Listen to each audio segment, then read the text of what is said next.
Tonight here in Atlanta, Sunday Night Baseball comes to you from Turner Field in Atlanta as the Angels and the Braves close out this series. Sunday Night Baseball, as always, is presented by Taco Bell. Happy Father's Day to all the dads out there, many of whom have brought their sons and daughters to the ballpark tonight to see the Braves take on the Los Angeles Angels. And that means getting a look at the player most feel is the best talent in the game in Mike Trout, putting together another pretty remarkable season. Hi, everybody, and welcome to Atlanta. Dan Schulman, John Kruk. Again, happy Father's Day, everybody, and welcome to Sunday Night Baseball on ESPN. When you talk about the Angels, it's hard not to talk about Mike Trout. Had a bit of a cold stretch, but he's hot as anything right now, and they're going to need him to stay hot if they're going to try to keep pace with the Oakland A's in the American League West. Yeah, and that's the key, is keeping him and Pujols and Josh Hamilton all healthy and producing. But Mike Trout's the key to this team. The guy can do everything on a baseball field. He can hit leadoff to fifth if they need him to do that. He can hit home runs. He can drive in runs. Of course, we know about the great speed. He is, without question, Dan, the best player in baseball. The Atlanta Braves are right in the thick of things in the National League East. It's looking like it could be a very interesting three-way race in the NL East right now between the Braves, the Nationals, and the Marlins. And one of the big stories, as we send it down to Buster Olney for Atlanta this year, is the play of Evan Gattis. Dan, this year Evan Gattis has 15 home runs, the most for any catcher in the major leagues. Now, last year, the scouting report on him was well known. Just throw a lot of soft stuff, blown away. He'll probably chase it. You'll probably get him out. But this year, Braves hitting coach Greg Walker told me he thinks that Gattis' preparation as a catcher has helped him understand the pitcher's plan against him, and now he's covering all parts of the strike zone, hitting .293. Dan, back to you. All right, thank you, Buster. He is as dangerous a hitter as there is in baseball right now, but overall, the Atlanta offense is not a very good one. The strength of this team has been the starting pitching this year. As they look right now, Crucky, is this a playoff team? I think it is, Dan, and because of that starting pitching, pitching and defense, if that wins divisions and wins pennants, then the Atlanta Braves have that going for them. They have a great closer in Kimbrell. We know that, probably the best in baseball. But this offense, if they can pick this offense up, be more consistent with run scoring, they can surpass the Nationals and run away with this division. It looked like a few days ago the Nationals would be on a run, but they lost again today to St. Louis. So Atlanta right now is a half game up on the Nationals and Marlins atop the National League East. Also, coming up tonight, we'll take a look at a very special father-son story involving the Atlanta Braves, Freddie Freeman, and, of course, Barry Larkin will have his Web Gems of the day. Baseball is next. ESPN Sunday Night Baseball is presented by Taco Bell. Sometimes you gotta live Mas. And in part by Blue Moon Brewing Company, artfully crafted.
Yeah, Father's Day is great. You know, I think every player sits back and kind of thinks about, you know, growing up, playing catch with their dad. You know, the time they spent with you, kind of honing your skill. I always remember him being there at all my games, no matter what. Happy Father's Day, Dad. You know, I love you so much. You were a mom and a dad with me growing up, and you know, I'll never forget how much you mean to me. And Freddie Freeman telling a little bit of his story. And you can see the blue as Major League Baseball raising a lot of money over the last week in support of prostate cancer research. You'll see blue wristbands and all sort of blue all around the ballpark here tonight in Atlanta and around all Major League ballparks today here on Father's Day. Mike Scioscia was away at the funeral of his former teammate Bob Welch. He was in Scottsdale. His former Dodgers teammate Bob Welch. For many years, they spent 8 years together as a pitcher-catcher combination for the Dodgers. Scioscia is back managing the Angels tonight as they look to take the series from the Atlanta Braves. They have split the first two. A look at the Angels lineup brought to you by Taco Bell. This is a group that is an impressive third in the American League in runs per game on the season. You know about Trout, and over the last couple of games, Albert Pujols has been a force with 4 hits, including a home run and 6 RBIs in the first 2 games of this series. This is a ballpark where he has always excelled, of course, going well back to his days with the St. Louis Cardinals. Josh Hamilton back a couple of weeks ago from that torn thumb ligament. So Trout, Pujols, and Hamilton all in the lineup for the Angels tonight, and that means it may not be an easy night for left-hander Mike Minor. No, Mike Minor's a guy, a sinker ball, hard sinker, slider, curveball pitcher. He has to keep the ball down to be effective and yet let his infield do the work for him. But that's dangerous with Mike Trout, who's the best low ball hitter in the game of baseball right now. Minor is coming off a start on which he was staked to a 7-0 lead in the first inning in Colorado. In the bottom of the first, gave up 3 runs through 38 pitches. Only made it through 4, gave up 8 runs, and did not get a decision as Atlanta went on to win 13-10 in one of those crazy Colorado games. Baby's first game comes on Father's Day. Well done, Dad. As the Braves and Angels get set to go here in Atlanta. And ball 1 taken by Colin Cowgill, the right fielder. Plays against lefties, doesn't generally lead off against lefties. Normally Howie Kendrick will, but Cowgill leading off Kendrick in the 5-hole tonight. And a swing and a foul back, 1-1 on Cowgill, hitting .297. The Angels getting contributions from Cowgill, Cole Calhoun, who will play against righties, C.J. Cron getting some DH at bats. Obviously, that's not in play here tonight in Atlanta, this being an interleague game at a National League park.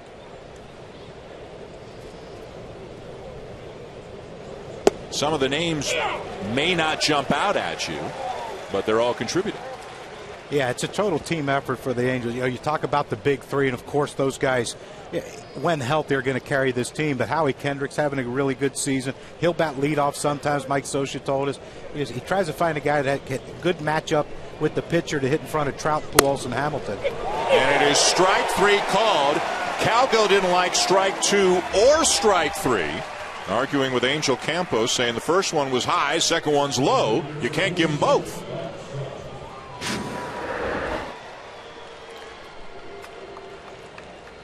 First pitch there. That's the 1-1 pitch. Now 1-2.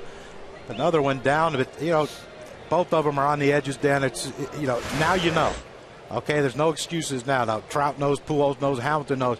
The strike zone's going to be called the strike zone. And a strike to Trout. Went 3 for 6 with a home run. Drove in 4 last night. Has been hot as anything over the last 3 weeks or so. Hitting .386 in his last 19 games. .299 overall. Good breaking ball there, and it's 0-2. Mike Minor making his 9th start of the season. Had some shoulder issues at the beginning of the year, so got a bit of a late start. 2-4 with an ERA of .431.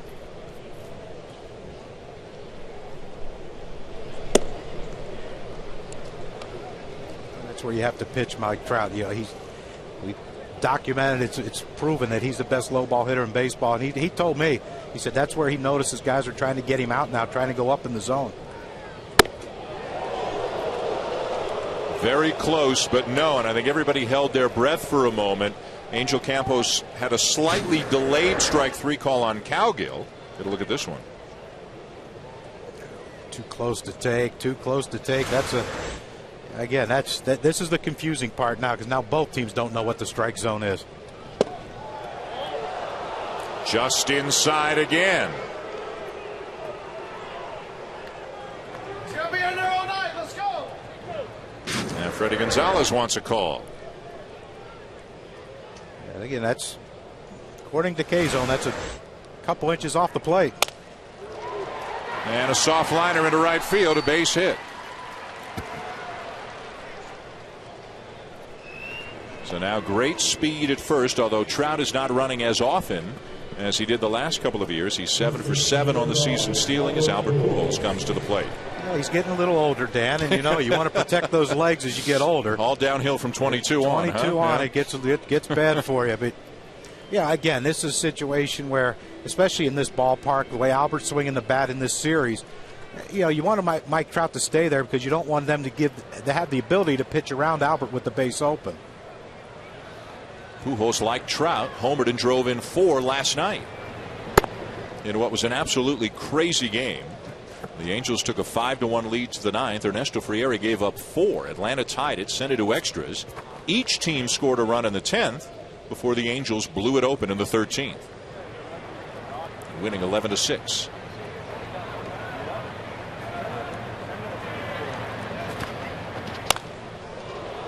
And Pujols lifts a high fly ball toward the right field corner. It will stay in the yard. Hayward the catch, 2 down.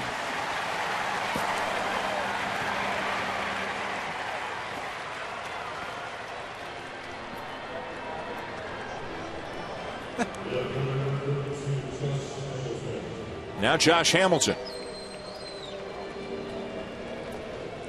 Hamilton got off to a sensational start this season, 12 for 27 in the first week, and then tore a ligament in his thumb diving headfirst into first base. Missed 7 weeks. Returned a couple of weeks ago.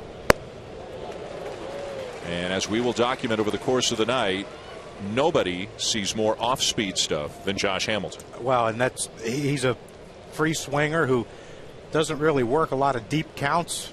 Likes to be in and out of there within 4 pitches. And, you know, pitchers are pitching against that now.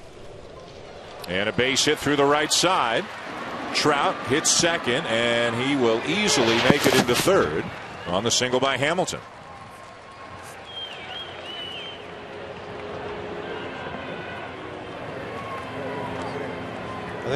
This is one of the beauties of getting to watch Mike Trout. Is you know, you can watch a guy run, and here's a ball. He has to hesitate so it doesn't hit him. Normally, that's a sure sign. Stop at second base. He doesn't hesitate. He even slowed up to get the slide into third because he thought he was going to be in there standing up. But that's just freakishly good. Mm-hmm. The speed of a defensive back with the size of a linebacker. As Howie Kendrick, just 2 for his last 24, steps in. We're talking to Braves coaches and Angels coach. We're trying to figure out who. Mark Langston, who's a Angels announcer. Yeah, Bo Jackson, but he's more refined as a baseball player than Bo was with the speed and the power that Bo Jackson possessed. I've never heard anybody come up with a great comparison for the kind of talent he is, because they don't make him like this. No, he's the only one I've ever seen. I know, talking to Bruce Benedict, who's a scout for the White Sox in the lunchroom, and he said that if he was a switch hitter, he'd be Mickey Mantle. That's not bad. That's high praise. No. Yep. 1-2 the count on Kendrick.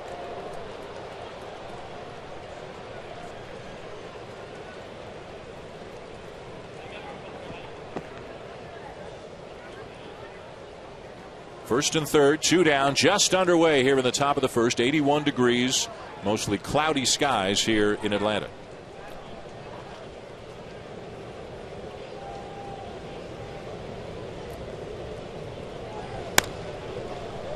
Now to play again.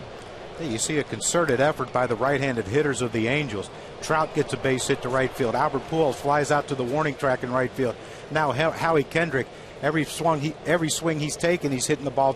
Looked like he's trying to go the other way, and that's because of that great sinker by Minor. If you try to pull it, and Andrelton Simmons is going to have a long day of fielding ground balls. Minor loves to pitch inside to the righties and does so with a lot of success. That one did appear to be inside. He just missed the inside corner a couple of times earlier in the inning.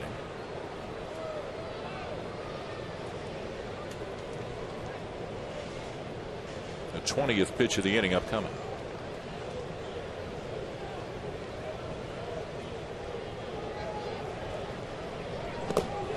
And he got him to chase a breaking ball. And that'll end the inning. So the Angels get a couple of hits but can't score. The Braves are coming up against left-hander Hector Santiago when we come back.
ESPN Sunday Night Baseball, presented by Taco Bell, is brought to you by Chevrolet.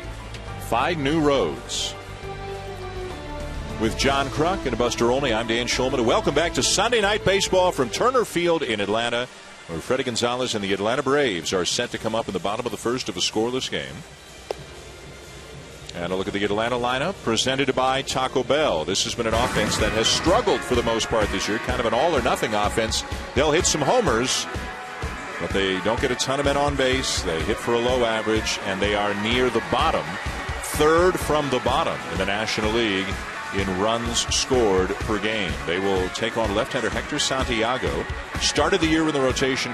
He pitched his way out of that spot into the bullpen, pitched his way down to the minors for a little bit, and then when Tyler Skaggs went on the DL, they brought him back, and he pitched extremely well against Oakland on Tuesday. Yeah, Mike Scioscia very impressed with him, and you know, he thinks he works better with Hank Conger than he does with Iannetta. So, you know, Conger's going to get the majority of his starts with Santiago pitching. You know, interesting to me.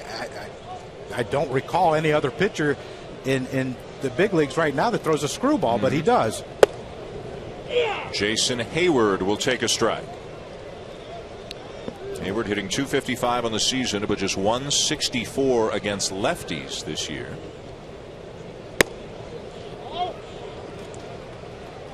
It is 0 for his last 18 against lefties.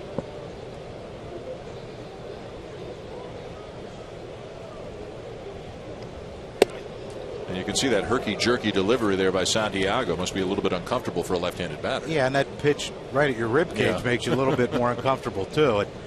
You know, and here's the thing: can he back up that fastball in off the plate with the slider away? Fly ball to center, but not deep. One down.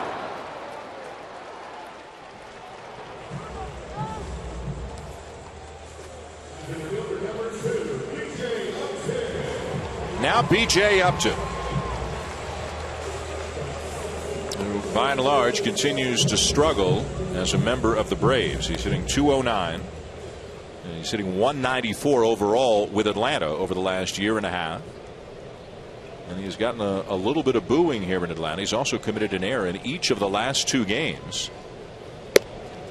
And it speaks to kind of the limitations that Atlanta has offensively, that he's the two-hitter. Yeah, usually you want the guys who are your better hitters getting your most at bat, but they're trying to do anything they can to get B.J. Upton going. They think that hitting in front of Freeman, hitting in front of Gaddis, he might get more fastballs to hit, and that might get him out of this. It's when you watch him, it seems like he gets caught in between of guessing. It seems like when he's guessing fastball, he gets a breaking ball, and he's guessing breaking ball, he gets a fastball. He took a pitch last night, a 3-1 fastball right down the middle, that I thought, what was he looking for? Obviously it was, he was guessing wrong. Fouls back a changeup, and the count is 2-2. When he was with Tampa Bay, I mean, he had a few weeks here, a month there, where he could be as dangerous as any hitter in baseball. The overall numbers, as you can see, a 242 average the last 3 years of his Tampa Bay tenure, but average down, strikeouts up, etc. since coming to Atlanta. There's always been a lot of moving parts in his swing. People have said it's a complicated swing. Yeah, and then this year he went to glasses. He thought maybe prescription glasses would help him. He's spread out now. He doesn't remember, he used to have that big leg kick with the twist of his knee and ankle and all that. That's out now, but his pitch recognition is not very good at all.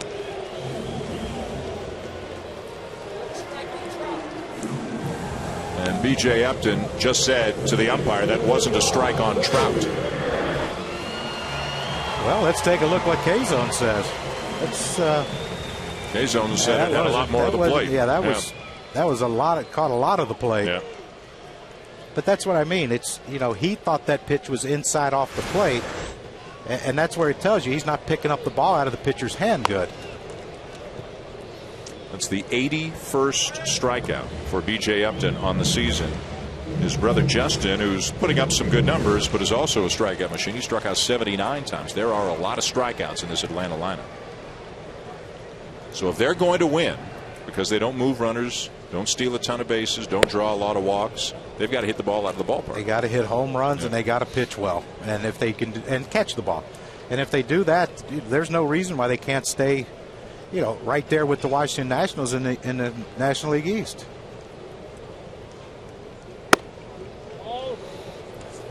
With Washington losing again today to St. Louis, Atlanta actually begins play alone in first right now in the National League East. They're a half game up on both the Nationals and the Marlins. The Nationals losing today, the Marlins winning today. But you're talking about teams that are 2 or 3 games over 500. That's it. Yeah, we didn't anticipate it being a great division. Thought the Mets would be down.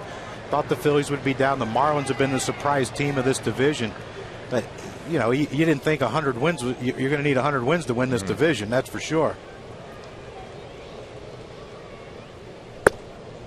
Just outside to Freeman and a full count.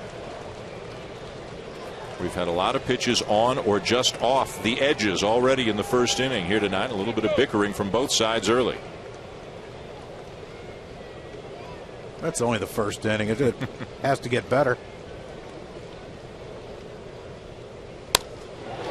Left center, a base hit, and more. And Freeman, as you saw earlier in the at-bat, has been scuffling lately, has himself a double.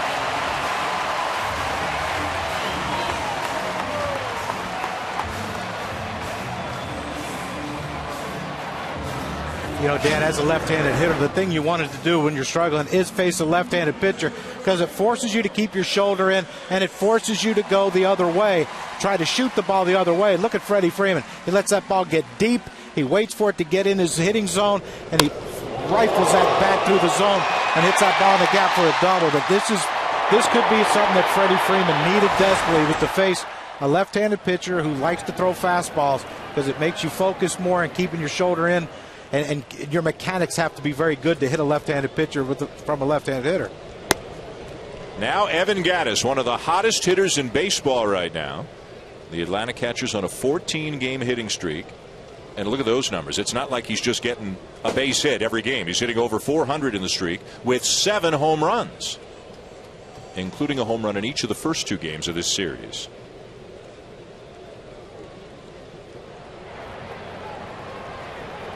Amazing. Guy's caught a handful of games in the big leagues. He might be in the All-Star game as a catcher.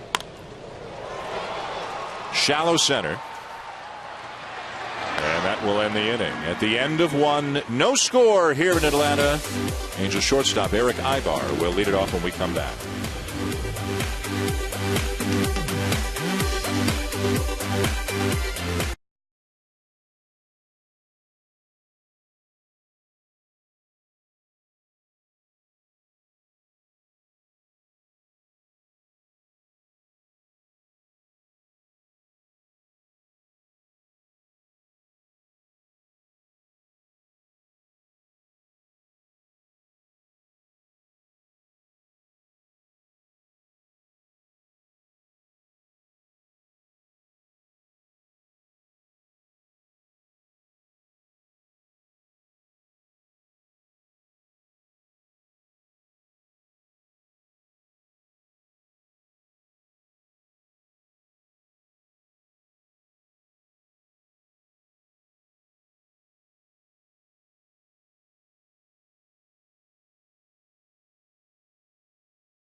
Welcome back to Atlanta and to Turner Field under cloudy skies. Look a little threatening, but we think we're okay here tonight as the Braves take on the Angels in the rubber match of this 3-game series. Eric Eibar leads it off. And the Angels shortstop takes high, ball 1. What a season Eibar is having so far, hitting a very solid .288. And he's driven in 36 runs. That is tied for the most with Alexei Ramirez of the White Sox among all American League shortstops. Also a very good defensive player. Oh, great defensive player. But you like it, you know, what Mike Scioscia's doing with him. You know he's not going to hit a lot of home runs, but he's going to hit the ball. He's going to put the ball in play. You mentioned the .288 average. You know, you put him in a position where, you know, he makes contact, he drives in runs. And he hits the ball a long way to left field, and this will be home run number 5 on the season for Eibar. As you were saying. Just, well, he's proved me wrong right there, didn't he? Well, 5, I mean, that's not a lot yet, but, you know, but this is what he can bring to the team. Is, you know, the great shortstop, the great defensive play, but, you know, when you put him, you got to find guys to hit behind Pujols and Hamilton and Trout. So, you know, you put a guy in there who can make contact, put the ball in play, and score some runs. But, you know, you see Minor right here. He tries to throw that 2-seamer away, and it just caught too much of the plate. Pretty much center cut. And, you know, a guy hits 5 home runs. You knew he you know he got that one. Mike Scioscia said to us before the game, if he's not in the All-Star game, there's something wrong. I agree 100%. And it's tough to argue when you look at the numbers. So a 1-0 lead for the Angels. Guy threw the ball back. Where'd that start? Wrigley? I think so. That didn't bother you when you hit one out at Wrigley, did it? No, they didn't. I hit one there. They didn't throw it back, and I was hoping they would. It was my first of my career. They never threw it back? No, they kept your first home one. run of your major league career? They kept it. No, they knew. You know, they know. So they intentionally were denying you a memento. That's what because you're I've saying. hit others there and they've thrown them back. Had to wait for the wind to blow out. 2-2 the count on David Freese, the Angels third baseman, hitting just .223, 2 home runs. Came over in the offseason in a deal with St. Louis. Peter Borges, Randall Grichuk going the other way. Former NLCS and World Series MVP hasn't really gotten untracked offensively as an Angel. And he is called out on strikes. Third of the night for Minor.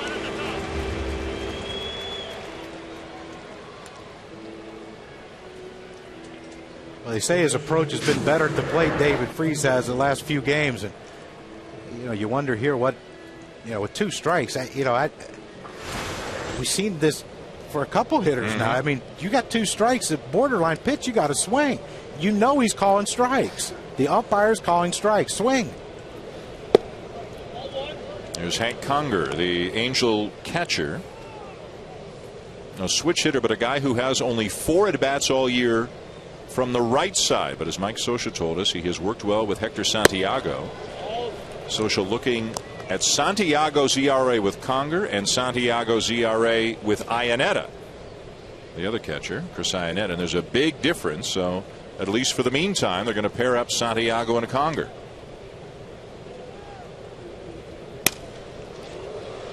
May have broken the bat there, and a little flare right center field that's going to drop in for a base hit.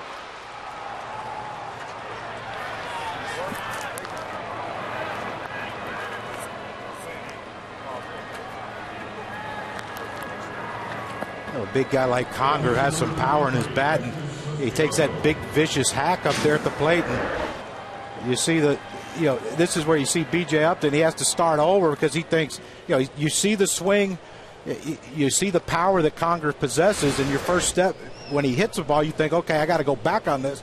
B.J. took a step back and couldn't recover in time to get it. And now Santiago pops up the bunt attempt and is retired for the second out.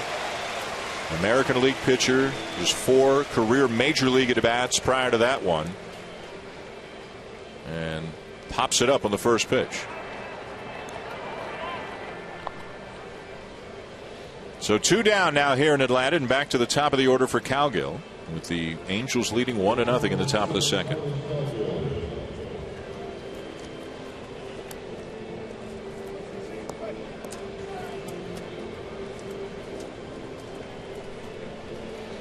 See some solid numbers as a part-time player for Cowgill.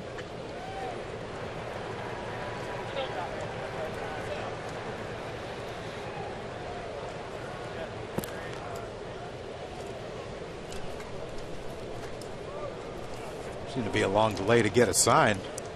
2 outs, runner on first. What are you going to do? Conger with his leads not stealing. 2 outs, you don't hit and run with 2 outs, right? It's a mystery. It's baffling to me. You wonder why there's 4-hour games, Dan. Trout waiting on deck, hoping for a chance this inning. Cowgill on Tuesday against Oakland hit a walk-off home run in the 14th inning. The Angels taking 2 out of 3 from their division rivals in that series. And Oakland and the Angels, that figures to be a situation we'll all be following all season long. Oakland won again today.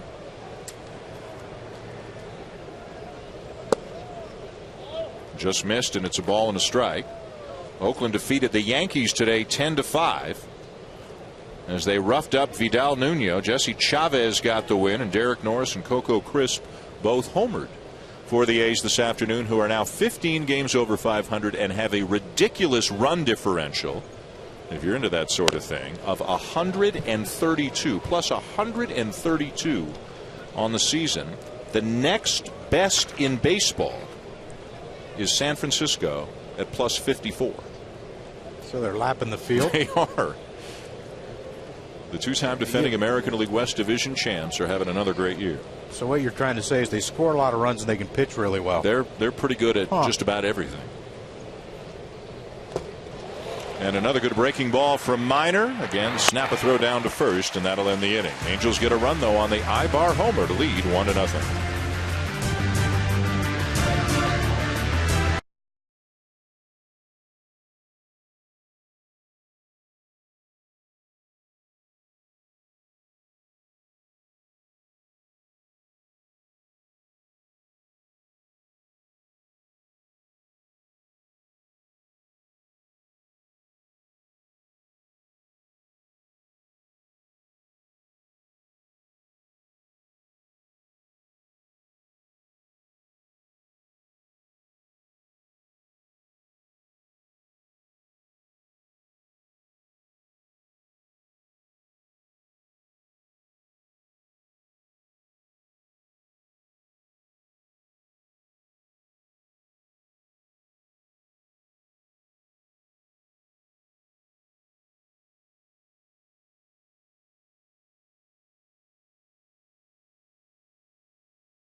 Some great shots from around Turner Field before the game today.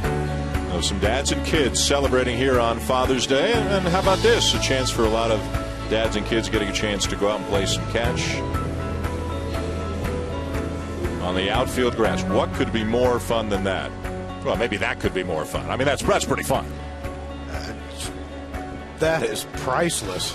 You know what that kid is? That's a future Kruk. Yep. Look at it. Yep. That was great. It might be now. Who knows? Here's Justin Upton as we go to the bottom of the second here in Atlanta. 1-0 Angels on the home run by Eric Eibar. And Justin Upton hitting .280, 14 home runs on the season. Great numbers against lefties. One of 4 Atlanta hitters who come in with great numbers on the season against left-handed batters. They are Evan Gattis, Justin Upton, Chris Johnson, who's on deck, and Andrelton Simmons. All of them hitting just below, right at, or just above 400 on the season against lefties. So what you're trying to say is Santiago's in trouble this inning. He's got his work cut out for him. Atlanta hasn't faced lefties very often. This is just the 13th time in 68 games they have seen an opposing left-handed starter. It's because they're all hitting 400. Yeah. They're skipping them. Funny how that Common works. sense, Dan. Yeah. Common sense.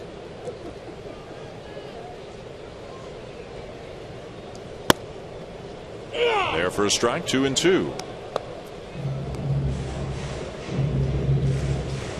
Upton has yet to record a base hit in this series. There's one of these guys in every game. You go 13 innings, somebody's going to have an ugly offer, and it was Justin Upton last night. 0 for 7, 3 strikeouts. Been there.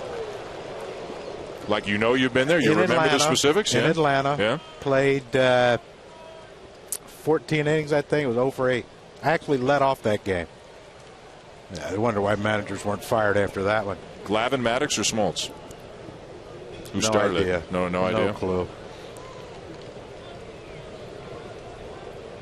0 for 8. Wow. I don't even know. Maddox might have still been a Cub. And a swing and a miss by Upton as we send it down to Buster. Guys, Hector Santiago doesn't have a win yet this season, and people in the Angels staff believe that he was putting pressure on himself because he wasn't winning.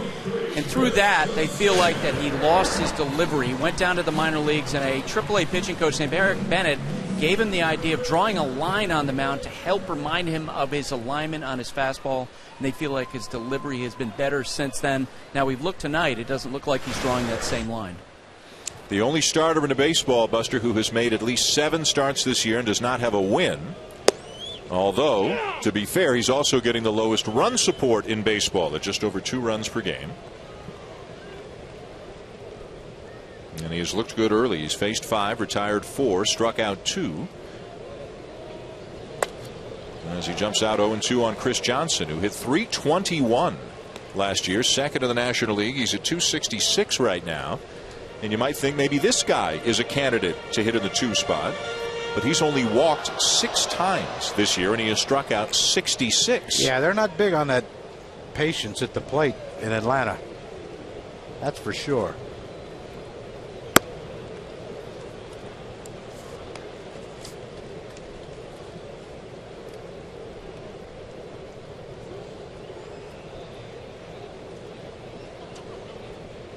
Another guy who has demolished lefties this year.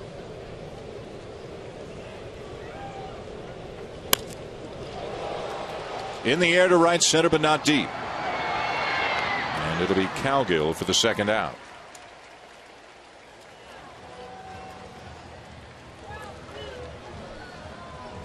So 2 down in the inning, and that'll bring up Tommy La Stella, the Atlanta second baseman. Called up from the minors a couple of weeks ago. Dan Uggla not hitting well again this year and has lost his job, hardly playing at all right now. And look at La Stella's numbers. Has come up and is making a lot of contact, hitting .377.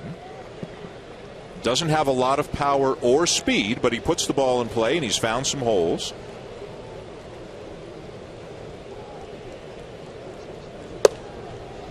And it has relegated Dan Uggla to a bench role, a deep bench role. Very deep bench role. He pinch ran in that extra inning game last night, which you would think extra inning game, you might want to throw him up there, see if he can catch one and end the game with 1 swing. But yeah, it's but give Dan Uggla credit. We talked to people in the Braves organization, talked to some coaches today. They said he's been a model citizen. He hasn't complained. He doesn't rock the boat. He doesn't show up late. He's not lazy. He still works. He's doing everything he can to prepare himself to play. Just right now, the way this young man is hitting, he's not going to get in the lineup. And Freddie Gonzalez says La Stella is potentially a candidate to hit second, but the issue there would be with Hayward hitting first and Freeman hitting third, it would be lefty, lefty, lefty at the top of the lineup. Something they would rather avoid. So B.J. Upton is still the number 2 hitter on this team. 3-1. But as you well know, Crucky, nothing's etched in stone. No, no, and believe me, if this kid hits left-handed pitchers, he's going to get a look. Why not hit him second? Draws the walk. Interesting pitch there. It's 3-1. You got a guy with no power. Yeah. You throw him a 3-1 breaking ball.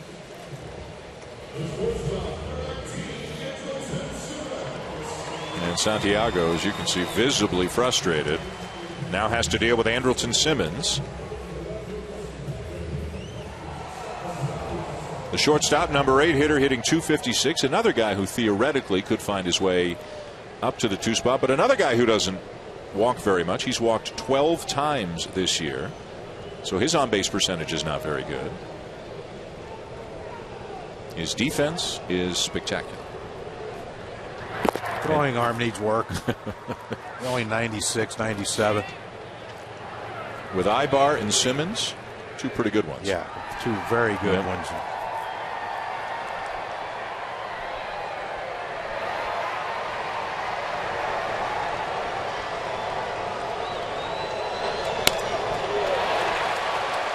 Fly ball to center. Trout there. The inning is over. Trout's leading it off. Trout, Pujols, Hamilton for the Angels when we come back.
1-0 Angels as we go to the top of the third. Mike Trout will lead it off for the Angels. Already 13 home runs, 35 extra base hits, Crucky, on the season.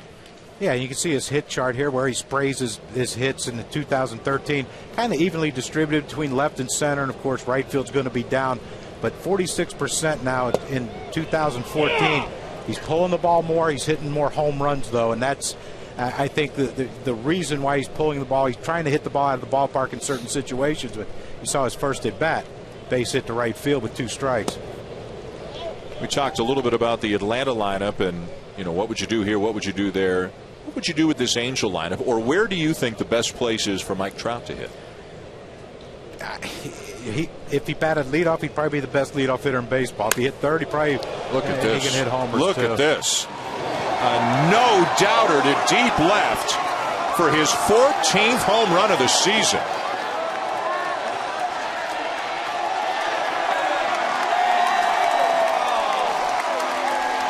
Maybe that's why he's pulling the ball more.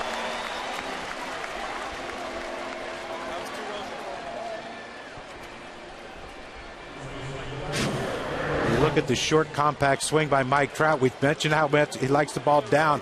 There's a breaking ball down in the strike zone. Not down enough, though. He got him to chase his first at bat on an off-speed pitch down in the zone. It almost bounced. He swung through it.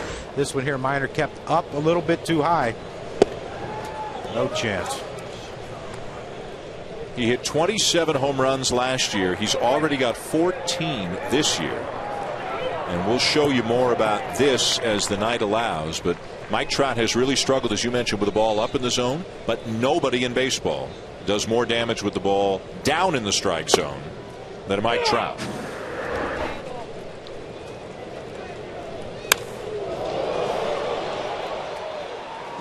Such a short swing, too. Short, compact, but powerful. They're the 2 home run hitters tonight, Mike Trout and Eric Eibar. 2-0 Angels. I talked to first base coach of the Braves, Terry Pendleton, who's a former MVP and a great hitter in his own right when he played. He said he's never seen anything like it. He's never seen anything like Mike Trout, how short and quick his swing is, but how powerful it is. Up the middle and through, off the glove of La Stella. That's a base hit for Pujols. He continues to swing a hot bat here in Atlanta. Well, one of the big home runs of the season for Mike Trout came last week on June the 7th in the 8th inning against Chris Sale. As tough a customer as there is in baseball. Look where that pitch is, and Trout hits it out. Well, it's a perfect pitch for 3-2. 3-2 changeup. Unbelievable that he can not only get to that pitch and put his bat on it, but hit it that far. And then look at this one here in his hot zone. That ball ended up dead center of his hot zone, down and in, and unbelievable. I just marvel. I mean, like, how did he get it all? Now you see the hot zone there that we had, and we told you about the numbers. If you were the opposing team, would you say no matter what you do, no matter what you have, pitch him up? Yeah. Even if you've got an 88-mile-an-hour fastball, and Minor's got more than that. But what's the first thing you tell kids when they're 8 years old, 9 years old, and they start pitching? Keep the ball down. Keep the ball down. Yeah. And that's what they're trained to do. When you're trying to get a guy like a Mike Minor who lives down in the strike zone, knees and below, you say you got to start elevating. He could be a mess. So pitch to your strength, even if it's his strength. Well, it's a tough. This is a dilemma. Well, you hope he keeps it in the ballpark, is what you hope for.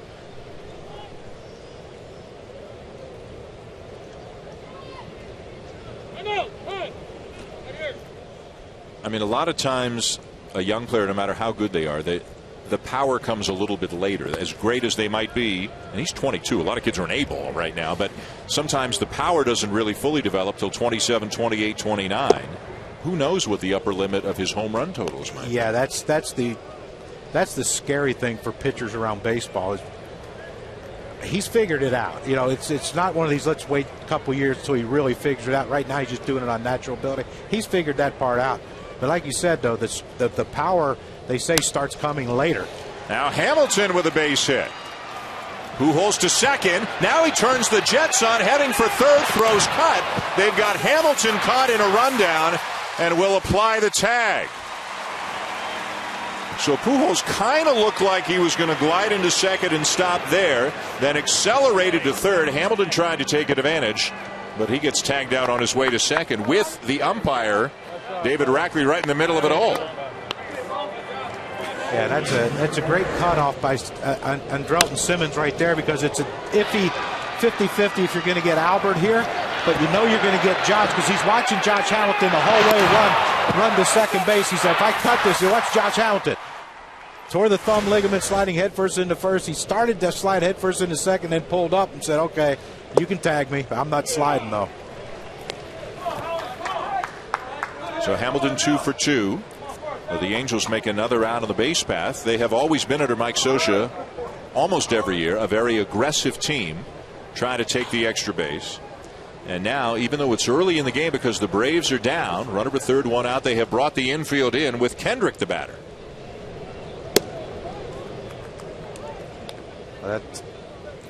It tells you what they think of not only Santiago's stuff, but what they think about their offense. You know, 3 runs, we can't give them a third run, because if we do, we might not score that many.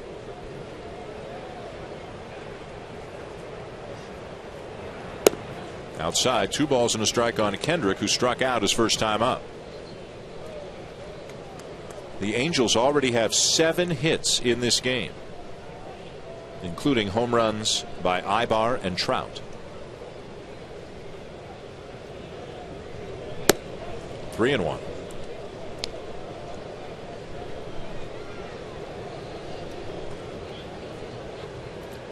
The home of the Braves, Turner Field, although not for that much longer. New ballpark opening up in Cobb County, north of the city, in 2017. So they will have spent only 21 seasons here by the end of it, as Kendrick lines a base hit into center, and jogging home is Pujols to make it 3-0.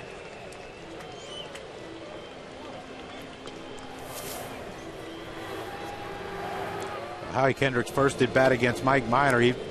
All his foul ball, even though he struck out, but all his balls he hit, he was trying to go the other way, trying to stay on that sinker down and away.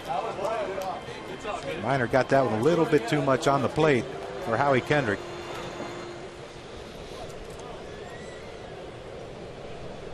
And make it by the end, it'll be just 20 years here in Turner Field. Opened in '97, built in '96 for the Olympics. Braves got here in '97. They'll play here through 2016. 2017 will move up to Cobb County in a brand new stadium. Here's Eibar, who homered to left field his first time up. 3 runs on 8 hits already for the Angels. No runs on 1 hit for the Braves.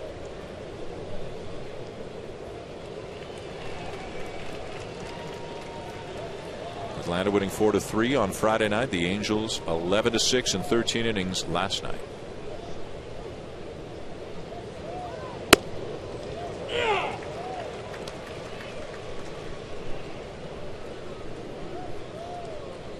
One thing about representing the American League at the shortstop position in the All-Star game, you know, Jeter's going to be there. That's one spot that's taken, but Mike Scioscia made a pretty good case for Eric Eibar being included.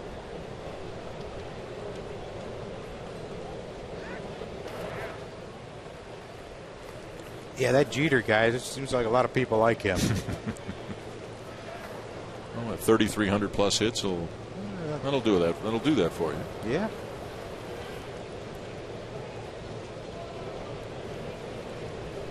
He's a pretty good shortstop in his day, Alfredo Griffin, the first base coach for the Angels. Runner goes, and the pitch is fouled back. This is when you know you're a situational hitter. You hit a home run your first at bat, and the second at bat you put the hit and run on. Well, what we assume was a hit and run, the way Mike Scioscia was walking down that tunnel, maybe it wasn't the hit and run, and Eibar should have taken that pitch. How do you take the bat out of your power guy, Mike? Come on.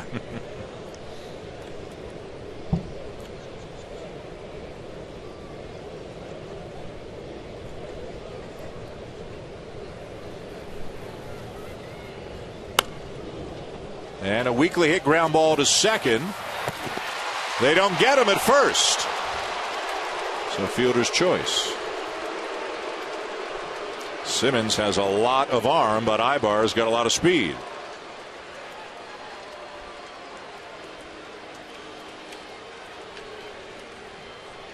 Be sure to catch more baseball tomorrow night on ESPN as the New York Mets take on the St. Louis Cardinals. The Cardinals beating Washington again today. The Angels will be up in Cleveland to take on the Indians. Wednesday night baseball presented by T-Mobile. And a week from tonight, we'll be out in Anaheim to see the Angels again as they take on the Texas Rangers. All things going as we think they will. That could be a Yu Darvish start for the Rangers next week on Sunday Night Baseball.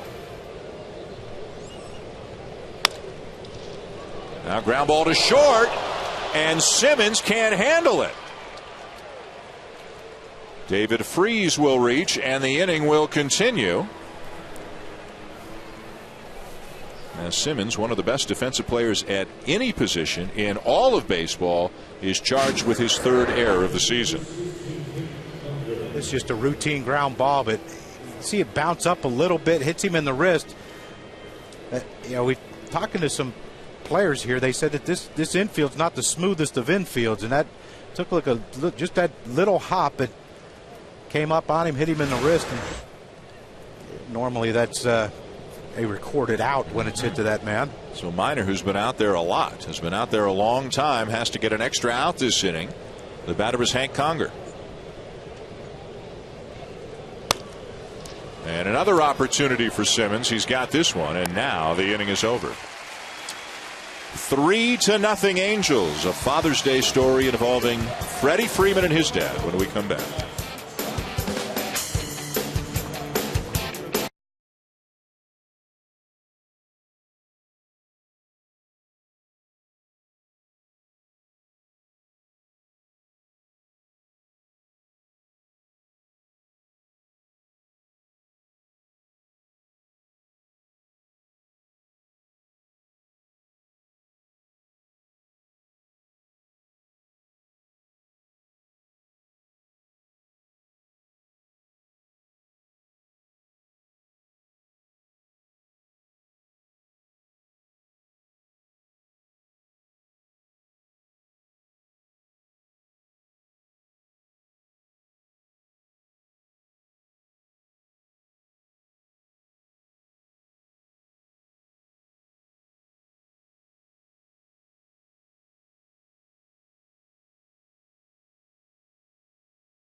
My dad, just smiles come across my face. He got put into one of the toughest situations you could possibly do, just become a single parent overnight to 3 boys. And he didn't really know what to do. He never cooked a meal in his life, he never did laundry, and it was tough. We could see it, and it just brought all of us together. Now he's like a financial advisor to me. How the Braves showed me that they wanted me here for a long period of time also was able to help my dad and I get closer in a whole other aspect. So now it's just like a baseball and emotional relationship. Now he's teaching me his nature, what he's done for 40 years of being a CPA. So now I'm learning, and something happens in my life for this, and then it just brings my father and I closer in a whole different aspect. Now, the great story told by Freddie Freeman, born out of as big a tragedy really as you can experience. Freddie Freeman's mother, Rosemary, passed away from melanoma when Freddie was 10. And so their dad, Fred, raised Freddie and his 2 brothers, as Freddie said, learning to do all kinds of things that he had never done before, and still found a lot of time to take Freddie out to the ballpark, made it work around his work schedule, threw him a lot of BP, and boy, Fred's got to be an awfully proud papa tonight, Buster. That's exactly right. And I talked to Freddie before about his dad, and he said he never misses an at-bat. In fact, when Freddie was playing in the minor leagues, he would follow his games on a computer. In other words, sit there and refresh the computer until his most recent at-bat showed. Of course, he gets the major leagues. He gets to watch all the games. Freddie said he talks to him every single day, and today it was on the way to the ballpark to wish him a happy Father's Day. All right, Buster, thank you. We go to the bottom of the 3rd here on Father's Day, with the Angels leading the Braves 3-0. Mike Minor leads it off and takes a strike, and we have a new shortstop for the Angels. Some sort of an injury suffered by Eric Eibar. And Providence College's own John McDonald is into the game now defensively. Pitch is low, a ball and a strike. When we get word on Eibar's injury, we will pass it along as soon as we can.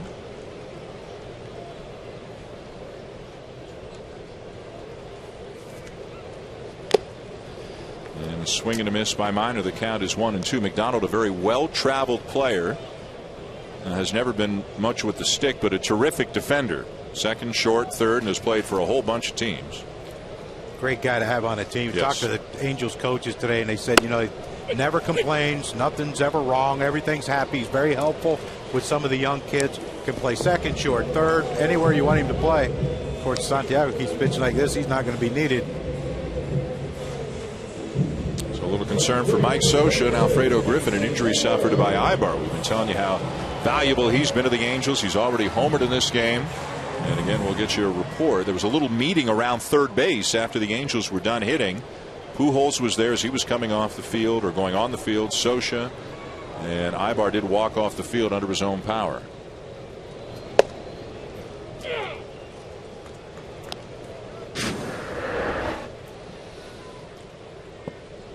And there's Eibar on the error by Simmons, goes back to second.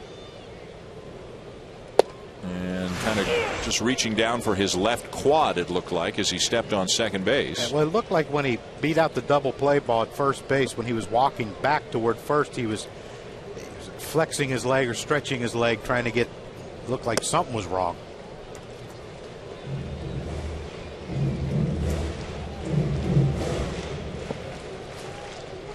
He's hurt.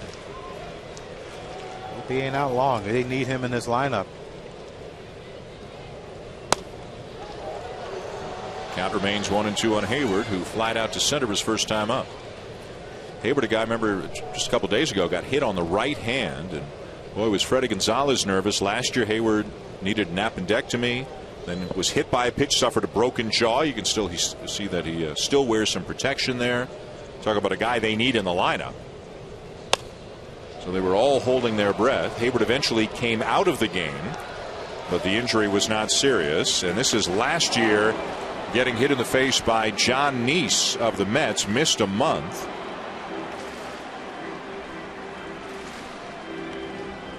And so even though it was the hand this time, just any possibility of an injury really makes everybody on the Braves hold their breath until they're sure he's okay.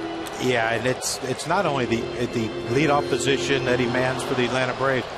His play in right field is as good as any in baseball. You know, when you miss that defensive part, you know, we always know that the Braves, there's going to be times when they struggle to score runs. They have to keep people from scoring, and having Hayward out in right field helps that a lot. He's making Santiago work for it.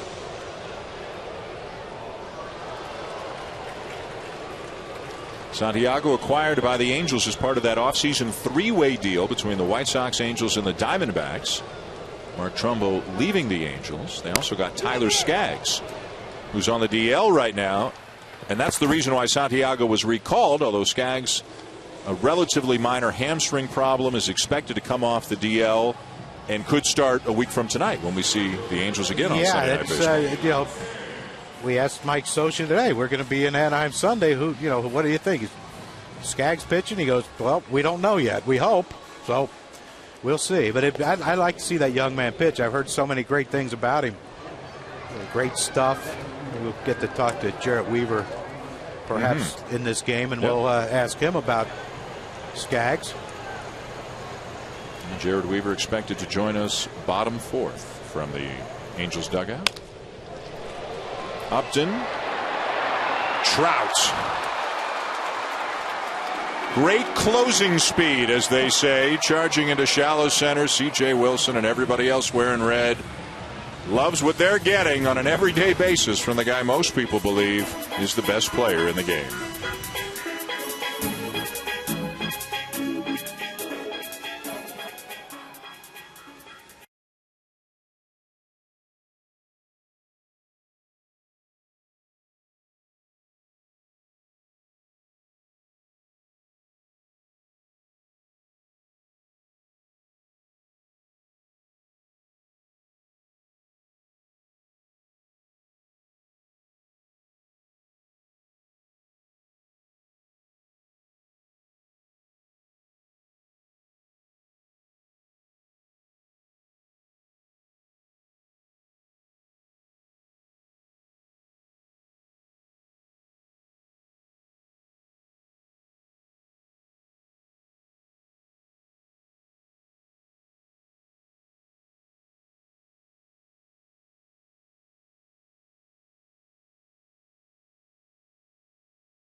top 4 in Atlanta, 3-0 Angels.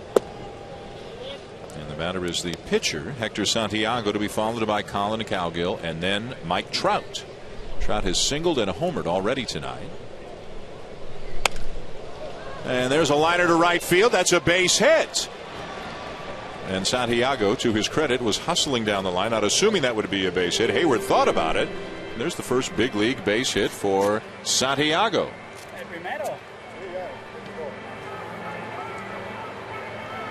That's a beautiful thing. Get your first hit. We see a first hit last week, or no, home run the day before we were there.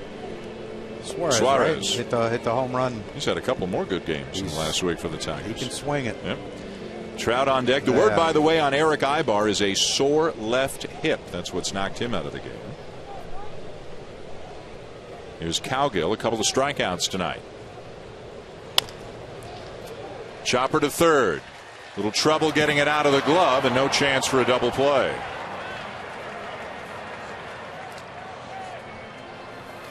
So 1 on, 1 out for Mike Trout.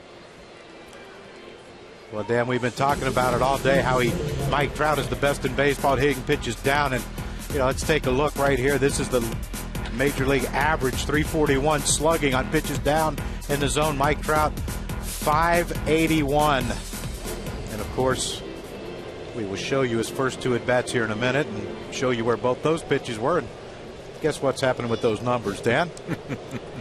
They're going up. Yep.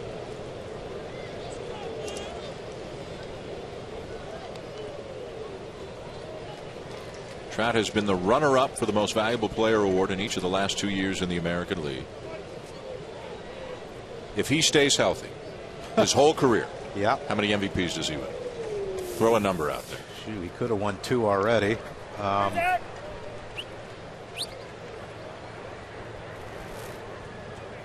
Throw a number out. All right, I'm going to go. How many is the most? Well, Bonds has what? No, American League. Oh, American League. Yeah.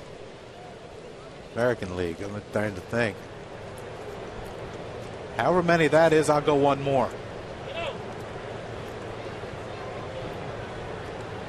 A bunch of guys have won 3.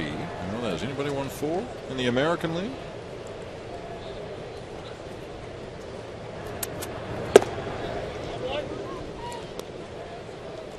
When you find that number, whatever it is, I'll get 1 more. You'll top it? All right. I think he's going to win that many. I think he's, he's liable to win one this year at 23.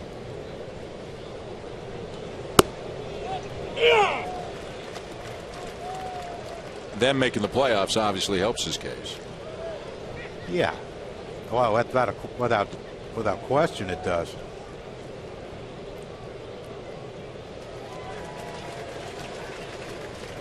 Got Joe DiMaggio, Yogi Berra, Mickey Mantle, Alex Rodriguez, all of whom have won 3 in the American League.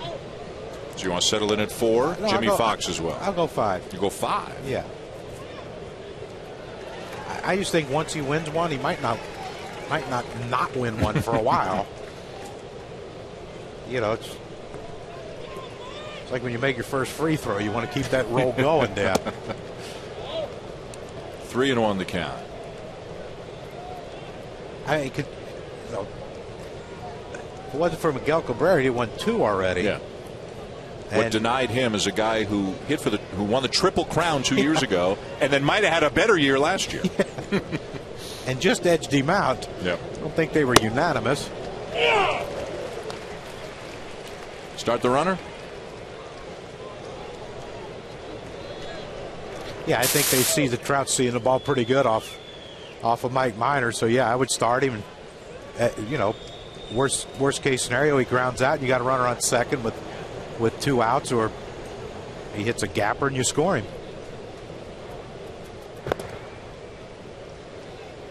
Minor thinks they're doing it. The Braves think he's running.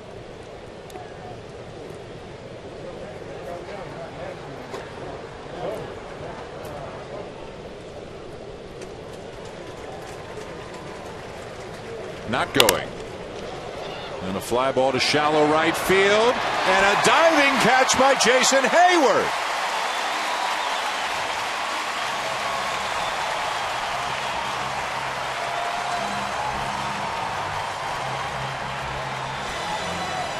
We mentioned it when Jason Hayward was hitting, how valuable he is, not only at the leadoff spot, but defensively. And this is a tough play, coming straight in on the ball that's sinking on you. And to get your glove underneath that without having it flipped over and turning your wrist is a difficult thing to do. But Jason Hayward kind of made that look pretty easy. That ball wasn't as close to the ground as we thought from the naked eye. That's a big man, too. That's 6'5", 245.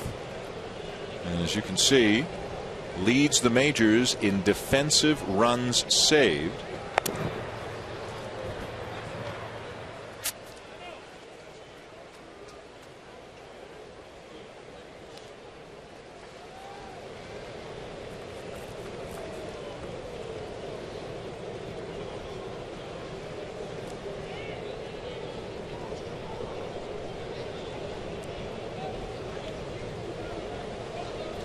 Albert Pujols has flied out and singled and scored.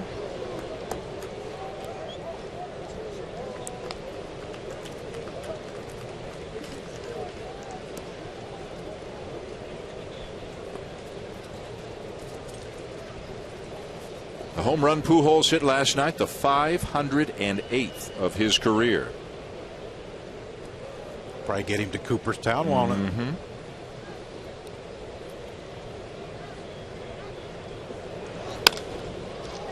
And a base hit. Boy, is he having himself a series. Heading for third is Cowgill, and he is in there safely.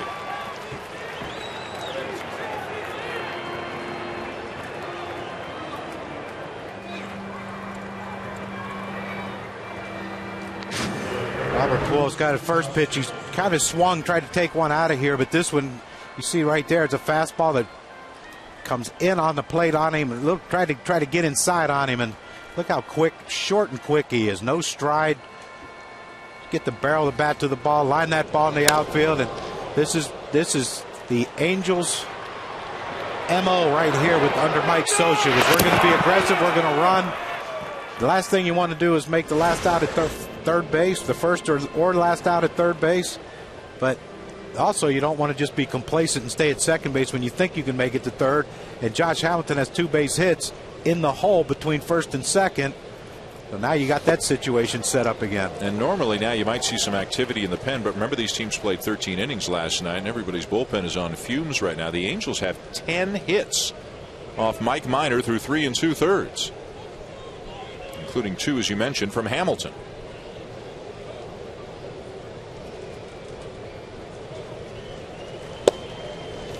Could easily be much more than a 3-0 game. The Angels have left 5 men on through the first 3 innings. Yeah, but Trout and Pujols and Hamilton have 2 each, so there's your 1 inning of 2 innings of hits. Yeah, so Trout, Pujols, and Hamilton are 6 for 8.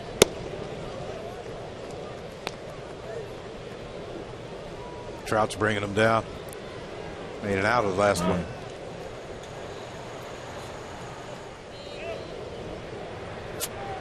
And again, due to injuries at times to both Pujols and Hamilton, some hot and cold streaks at times from Pujols and Hamilton over the last couple of years, you've rarely seen all 3 in the lineup and at their best for any extended period of time. That's a pretty scary thought. It's a really scary thought, and I'm sure there's a lot of teams in the American League West that don't want to see that, but yeah, it looks like they're pretty healthy right now. Trout, had the back thing in May. That's all better, and Hamilton had the thumb. He missed a lot of time this year with the thumb injury, and Albert looks like he's swinging it as good as he's swinging it all year in this series against Atlanta.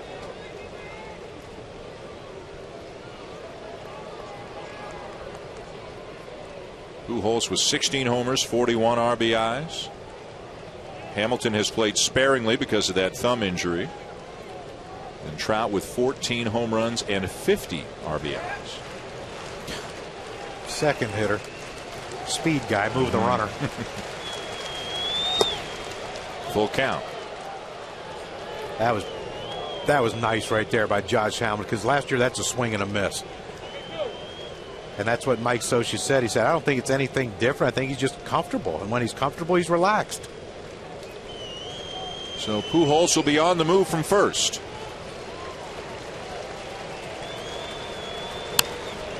Left field.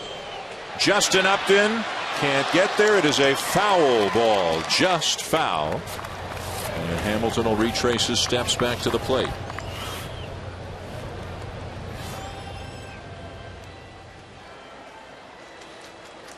This is one we found interesting. The record with all three of them in the lineup is virtually identical to the record when at least one of them is missing.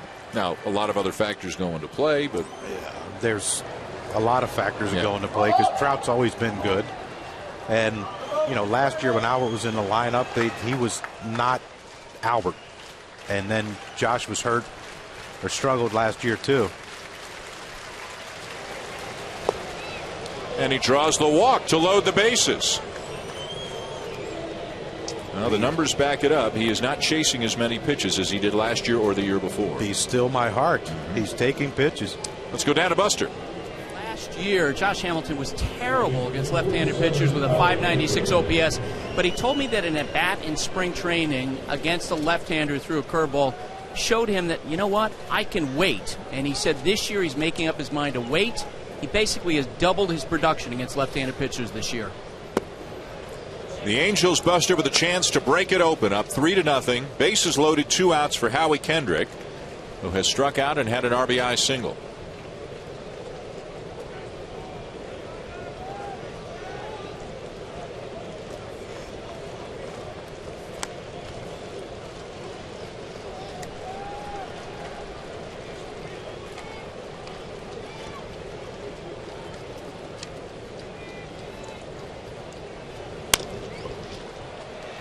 Simmons underhands it to La Stella covering, and that will end the inning. Bases left loaded, still 3-0 Angels.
Fifth year of Sunday Night Baseball here on ESPN as we welcome you back to Turner Field in Atlanta. Dan Schulman, John Kruk, Buster Olney, with the Angels leading the Braves 3-0 as we go to the bottom of the fourth. Freddie Freeman, Evan Gattis, Justin Upton due up for Atlanta. And very pleased to welcome to the telecast tonight Angels starting pitcher Jared Weaver. Jared, how are you? I'm doing all right. Thank you for joining us. We know you got a game tomorrow. We appreciate you joining us tonight. We've been talking a lot about Mike Trout tonight as we've seen more of his skills on display tonight. What's it like watching him on a day-to-day basis? It's unbelievable. I mean, nothing he does surprises us anymore. Obviously, you know, at a young age, doing stuff that nobody's done in this league is pretty impressive. So, you know, the sky's the limit for the kid, and we're just happy to have him on our squad. Yeah, it's got to be just, you know, a lot of days it's kind of dreadful going to the ballpark. Some days when you're tired and it's hot out and whatever, but just to watch him play has to be worth it. No, absolutely. You know, it's one of those things where you don't want to go up to the clubhouse when he's at bat, or don't want to go to the bathroom when he's on defense, because you never know what he's going to do. So, you know, like I said, he's a tremendous talent, and you know, he's our guy, man. When he goes, we go, and you know, those guys around him makes them that much more comfortable. 2-0 the count on Freddie Freeman, leading off the bottom of the fourth. And a high fly ball down the left field line. Josh Hamilton makes the catch as he runs into foul territory. Jared, we talked about Hamilton. You know, you had the thumb injury earlier this year. Pujols had the plantar fasciitis last year. How much do you guys talk about what it could be like if all three of these star players are healthy and in the lineup at the same time? You know, when those guys are healthy in the lineup, I think our offense is just as good as anybody's out there.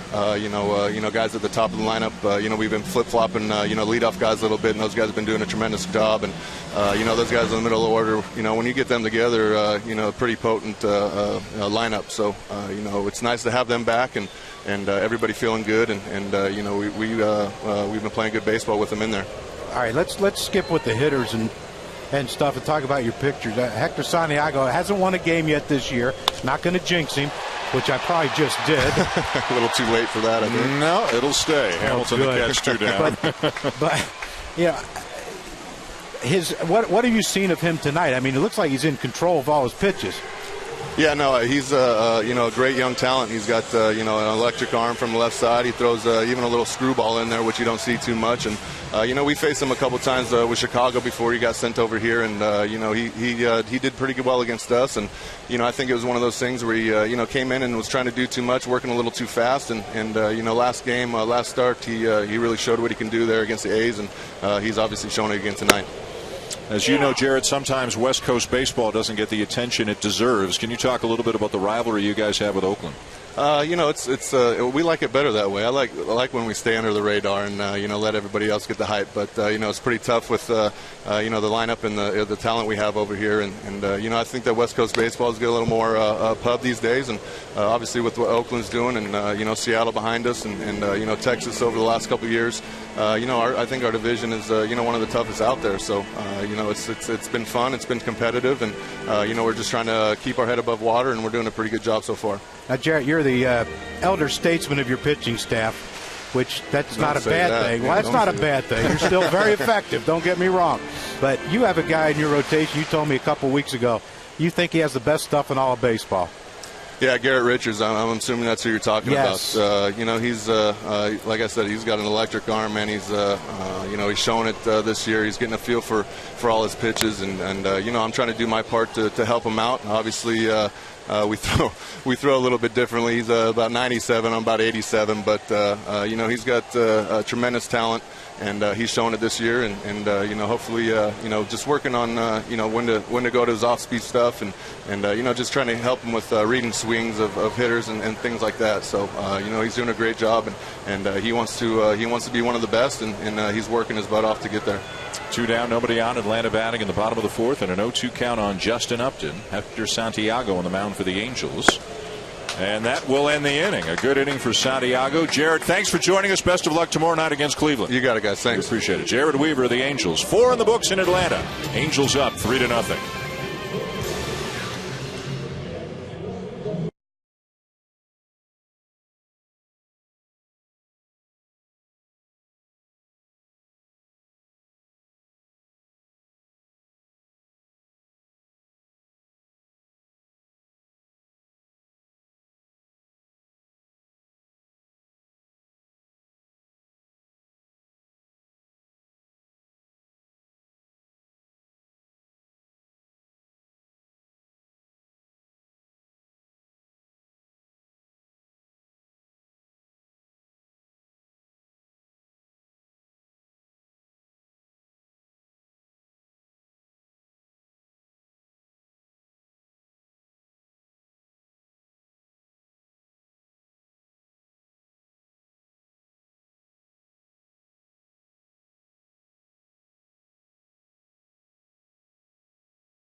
Welcome back to Sunday Night Baseball, presented by Taco Bell. Angels up 3-0 as we go to the top of the fifth. Time now to get some FaceTime, brought to you by Edward Jones, Buster Olney with Atlanta manager Freddie Gonzalez.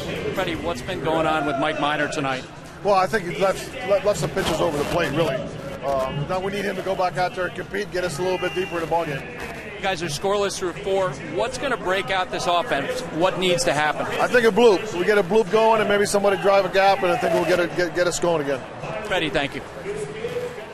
Yeah, they have struggled offensively, not just tonight, for most of the season, being held to 1 hit through 4 by Hector Santiago so far. Meanwhile, the Angels 3 runs on 10 hits as we go to the fifth. And John McDonald gets his first at bat. Came on after Eric Eibar left with a sore left hip. 1-1 the count on McDonald, who is 39 years of age, picked up a ring last year as a member of the Red Sox, one of 4 major league teams for whom he played last season, was also briefly a Pirate, an Indian, and a Philly, all last year. He's also played with Arizona, Toronto, Detroit, Toronto again, Cleveland, where he started his career. Well, last year he was just waiting around to get to figure out which team was the best. He was just going to keep playing for somebody till somebody won a ring. Yeah, let me see. This team's in a race. I'll stay with. And okay, now they're out. Let me go somewhere else. And he ended up with the right team. This guy's a coach or a manager at some point if he wants to be. Absolutely. Yep. It's. You know, he's going to be playing as long as that glove travels. He'll play somewhere.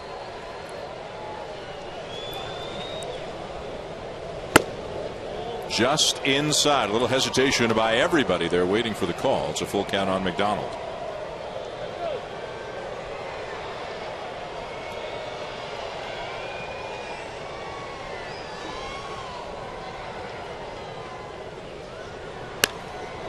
And he laces it into left field, a base hit. Everybody coming up to the plate is swinging the bat well tonight for the Angels. ESPN's coverage of the FIFA World Cup continues tomorrow with a triple header here on ESPN. One of the favorites, Germany, takes on Portugal at 11:30 a.m. Eastern Time. Then it's Iran and Nigeria at 2:30. Ghana and the USA at 5:30. The 2014 FIFA World Cup presented by Adidas tomorrow on ESPN. Preceding us tonight, Argentina with a 2-1 win over Bosnia-Herzegovina. As early action continues from Brazil. I got a son who is like into it. I mean, knows everything about everyone. Well, perhaps he can educate the two of us. Yeah, and that's fair. And it didn't come from me. No, I can't see you playing soccer. I know. I'm learning through him.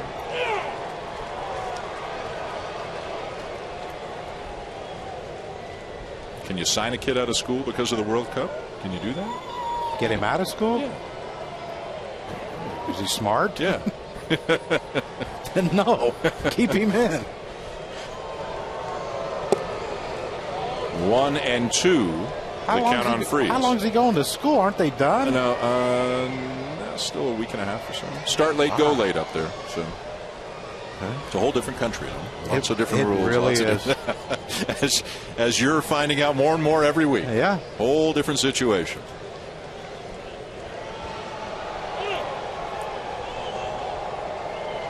By the way, want to wish you well. You got a little walking boot on your right foot. Little foot injury. A little bit. Not a little foot injury. A significant foot injury. That's all right. Playing hurt tonight. Not like you had last year. Well, you said it was fouling about 300 balls off your foot during your major league. It has to have something to do with it. Yes.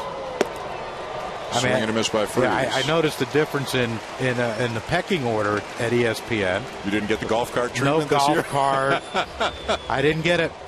I didn't get a guy to put, my leg up on a chair and elevate. Oh, gosh.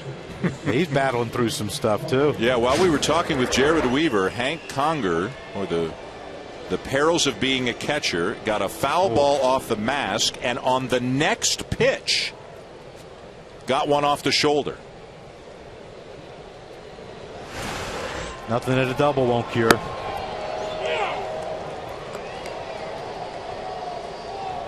They say it's the quickest way to the big league sometimes, and I guess we know why. It could be the quickest way out, too. That's why I was so glad I was left-handed, Dan. How many coaches would have stuck me behind the plate? Every one of them. Hey, you don't need a chest protector.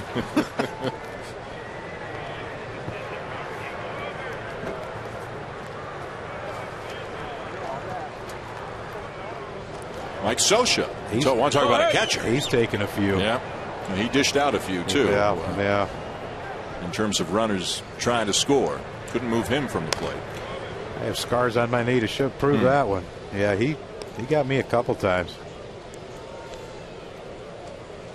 Always nice, don't apologize while you're laying there and the trainer's administering help to you. He was such a nice guy that way.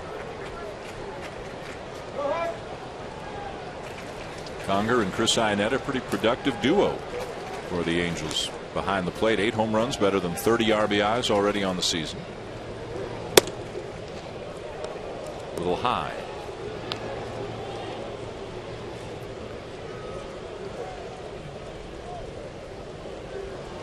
It's not bad. Offense down. Not a lot of great hitting catchers in baseball. The best hitting catcher in baseball this year, at least the guy with the most power, is behind the plate squatting right now, and Evan Gattis. He's got 15 home runs this year. No other catcher in baseball even has 10.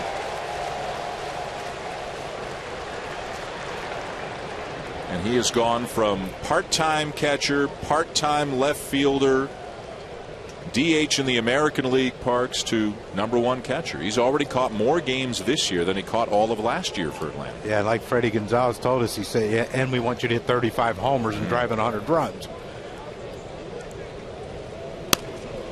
Out of play again. Well, the 35 homers thing doesn't look like it's going to be a problem for him. Unless people get on base, he might only have 35 RBIs too. Yep. Exaggerating, but they struggle in that department. That's a neat looking helmet, isn't it? I don't think I could pull that off. What do you think? Nope. And blocked by Gattis. When we asked Freddie Gonzalez about Gattis' development as a catcher from last year to this year, he referenced game calling ability and how he's put a lot of work in to study the hitters, work with the pitchers. He's a big guy. He's 6'4", 260. He's never going to be Yadier Molina behind the plate, but he's working at it.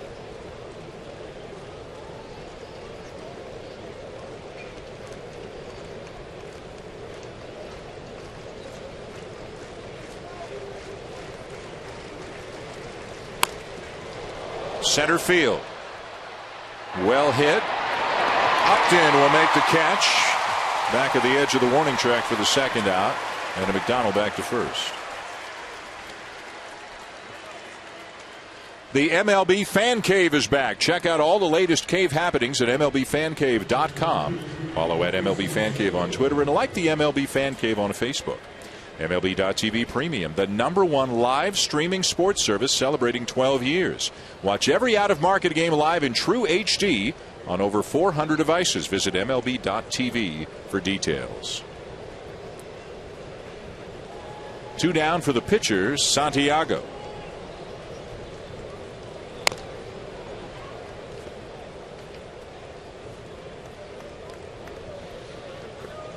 A lot of dads in the house tonight. Buying tickets, doling out the ice cream.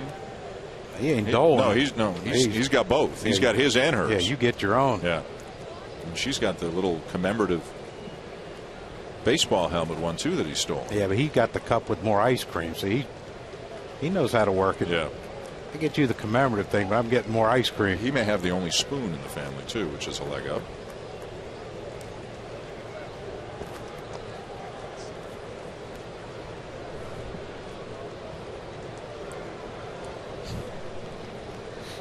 Don't even sit down. He needs to see the game. He might not make 9.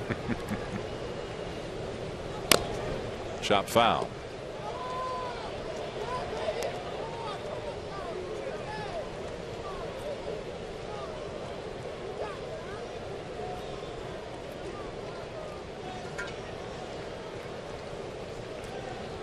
Nice little souvenir. Cowgill got the ball and he threw it to Mike Trout. Mike Trout threw it to the young man. Sure, Chipper Jones jersey. Big thrill. How do you prove it, though? I mean, it's documented on tape, but if you don't have the tape, how do you prove it? You go to school and say, hey, Mike Trout threw me this ball. Oh, yeah, right.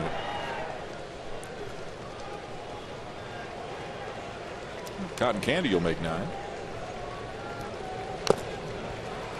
Santiago's having some pretty good rips. He's got a nice little hack going. That was always embarrassing. You're struggling, scuffling. We had a playoff game here, and John Smoltz, who stopped by to say hi to us, was pitching, and I had 4 strikeouts against Smoltz, and Danny Jackson, our pitcher, drove in our runs. How does that happen? Mike Minor, meanwhile, is over 100 pitches. You heard Freddie Gonzalez tell Buster Olney they need some distance out of Minor with the work the bullpen did last night, but this could be it this inning. The inning is over. On pitch number 103 to the bottom of the 5th. Can the Braves get something going? Trailing 3-0 here on Father's Day.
Bottom of the 5th inning here in Atlanta. Sunday night baseball on ESPN, presented by Taco Bell, and a 3-0 lead for the Angels over the Braves. It could be far worse for the Atlanta Braves. The Angels have left 9 men on through 5 innings. They got a couple of homers in this game. You figure 2 homers and 11 hits in 5 innings, you'd have more than 3, but they're kind of allowing the Braves to hang around.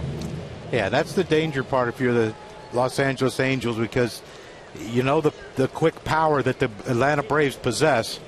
And only scoring the 3 runs with all those hits and men left on base, yeah, you'd think they would have at least 5 runs by now, but they've kept the Braves within striking distance. Fouled off by Chris Johnson. So Hector Santiago making his 2nd start since getting recalled from the minors. 6 shutout innings against Oakland. A no decision on Tuesday, but pitched very well. And 4 shutout innings so far tonight against Atlanta. You see the ratio right there: 7 flyouts, only 1 ground ball, 4 strikeouts. But that's the Braves' story. He's keeping the ball down in the strike zone, and the Braves are trying to elevate it and hit home runs, and they're just not catching it square enough to get it out of the ballpark.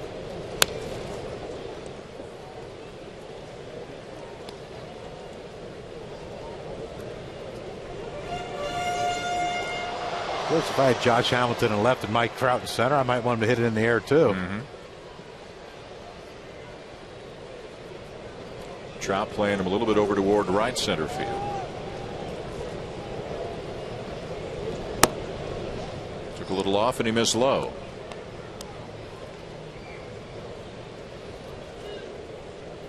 Angels head to Cleveland after the game tonight. Start a 4-game series with the Indians up there, and the Braves will stay home and entertain the Philadelphia Phillies for 3 games beginning tomorrow.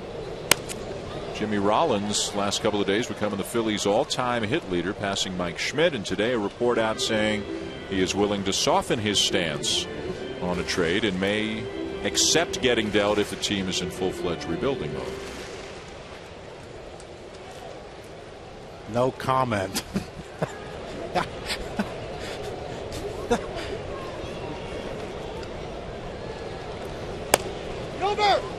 Ouch. And that ball will go foul. Take that. Yeah, that's got a sting.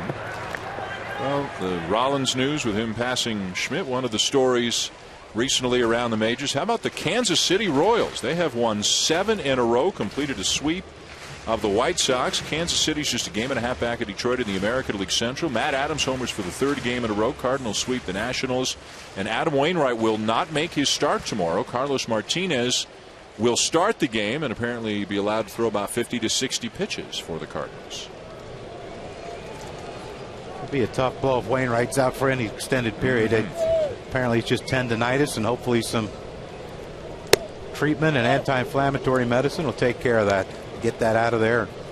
Let him resume what was a pretty good pursuit to the Cy Young this year. Yeah, St. Louis picked up a game on the Brewers today, 3.5 back.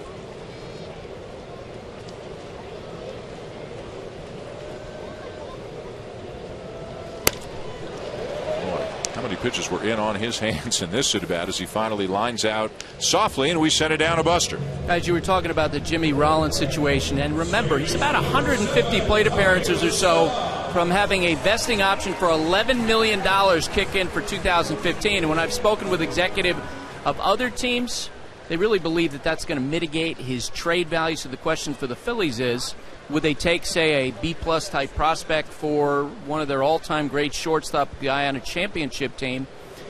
And the question is, would they be willing to eat money to make a trade? And remember, Jimmy Rollins has a no-trade clause, so he could really limit the teams that he could be marketed to. And they're hamstrung financially with 4 or 5 big contracts for older players, and obviously not looking like a contender at all this year. They're 9 games under, 6 out, although 6 out isn't that far. There are so few teams that have really broken away from the pack as they're trying to make a move on Atlanta, Washington, and Miami in the National League East. But you just look at them on the surface, they sure appear to be in need of a rebuild. Desperately in need of getting younger and more athletic. And, they thought Dominic Brown, they finally figured it out. And he's struggling this year, not hitting for the power that he did last year. Average is down. Ryan Howard, of course, has been in a steady decline over the last few years. 2-2 on Tommy La Stella. Yeah, Cliff Lee being hurt doesn't do them any good. Yep. But I was talking to a guy in the Philadelphia radio this past Thursday, and he said apparently they've come out and said that everyone but Chase Utley and Cole Hamels is available. Base hit La Stella. Just because you make something available doesn't mean you want them. Right. Other teams will want them. Well, there are so few teams right now who are really out of it. It doesn't look like there will be that many sellers. So if you've got something to sell, you might get pretty good return for it. Yeah, and that's the hope, I would think, if depending on what they want. When you look at different teams, like the Detroit Tigers, would they like a shortstop? Would Jimmy Rollins be a fit for them? But what you have to give up to get him, that's the other issue. I think if I'm the Philadelphia Phillies, just my personal opinion, if someone calls and says, hey, we want Chase Utley and we'll give you however 2 top prospects for him because we think if we get him we can win a world championship, do you trade him? The fans in Philly, that's a tough one. That would be a very emotional one in Philly. It would be. The fans of Philly love him, but You know, Jimmy broke the record. Now all of a sudden it's okay. I'll be traded now. You know, they understand that they're not a good team. They understand that they're probably not going to compete this year and possibly next year. 0-2 on Andrelton Simmons. In the on-deck circle is Dan Uggla, getting ready to pinch hit in Mike Minor's spot. Minor over 100 pitches. And Anthony Vavaro is up right now in the Braves' pen.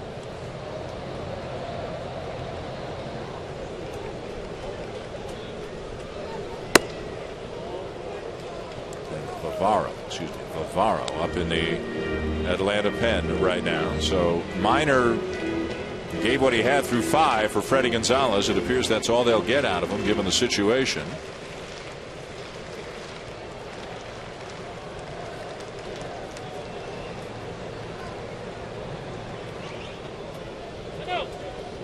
Time requested by Simmons. Hit a fly ball to center his first time up. A .255 hitter on the season. That hit by La Stella, just the second of the night for the Braves off Hector Santiago. Freddie Freeman had a double back in the first.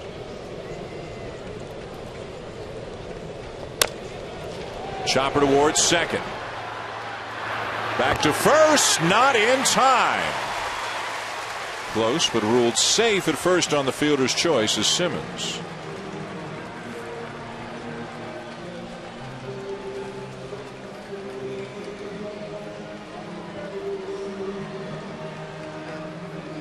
So with 2 down, Uggla will bat. The forgotten man here in Atlanta. He seems to have manned that good ovation for him, though, which is nice. It seems he's kind of taken over that 25th man spot lately. 120 at bats on the season, hitting .167, but playing extremely sparingly in recent weeks. After the call up of La Stella.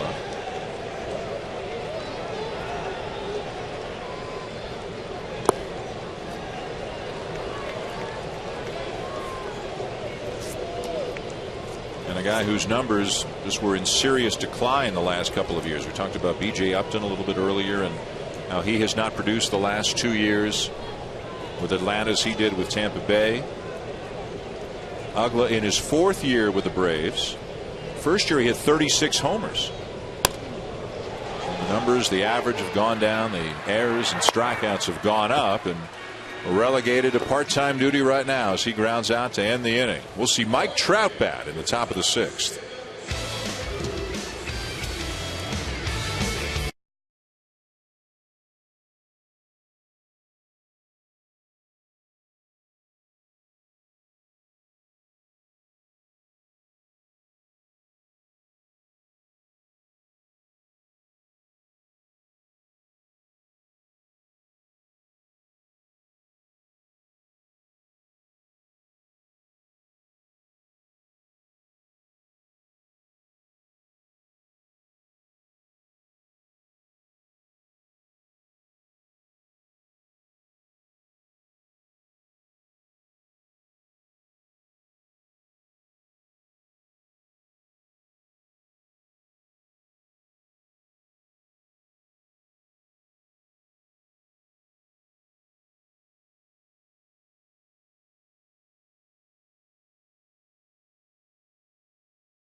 Arguably the best player in baseball, Mike Trout, showing off some of his defensive skills as he and his Angels teammates in firm control of this game against the Atlanta Braves here at Turner Field. Alongside the Hall of Famer Barry Larkin, I'm Adnan Burke. Hope you're enjoying your Father's Day. Speaking of great defense, it's time for your favorite web gem of the day, and it comes courtesy of the LA Dodgers. Well, D. Gordon is probably one of the best athletes in all of Major League Baseball. He's playing second base, so you don't get a chance to see him utilize his speed, but you can see the quickness, the ability, the athletic ability, and the strong arm from underneath. D. Gordon, his 5th web gem on the season. Great player, great play right there for D. The son of Tom Flash Gordon, and in a flash, D is able to make the play there for the LA Dodgers. Let's send you back to Dan Shulman and John Kruk. Guys? All right, Adnan and Barry, thank you very much. We go to the 6th inning here in Atlanta with the Angels still leading the Braves 3-0. And after 5 innings from Mike Minor, Freddie Gonzalez is going to go to his bullpen for Anthony Vavaro. The first R is silent. Anthony Vavaro, the right-hander, coming out of the pen for his 28th appearance of the season, and he will face the top of the Angels order, beginning with right fielder Colin Cowgill, who shows bunt and takes a strike. So Minor goes 5 innings tonight, gives up 3 runs on 11 hits. He walked 1 and he struck out 6. Slow curve, 0-2.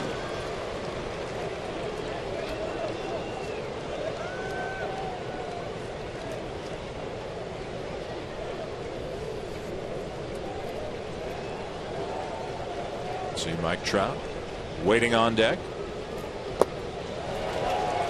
And we'll get a chance to see him right now. Trout tonight is 2 for 3, and as we've talked about and as we've seen tonight, Crucky, he is demolishing pitches down in the zone. And it's just so hard to get guys to say, okay, we have to elevate the ball to a guy with this much power, but that's what you have to do.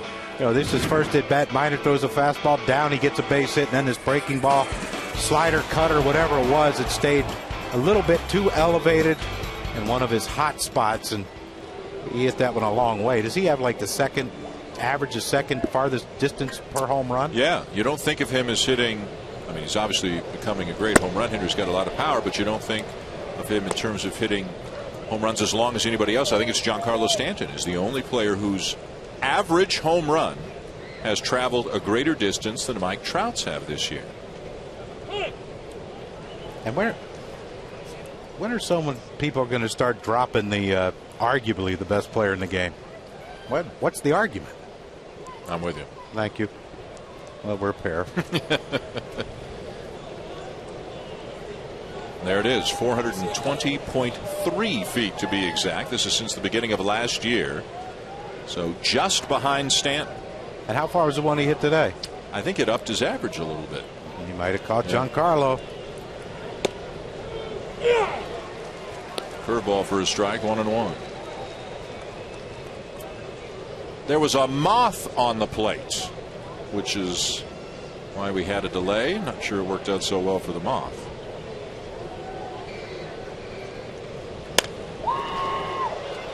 Down the right field line, and Hayward makes another terrific catch. Second fine defensive play made tonight by Hayward, and they've both taken away hits from Mike Trout.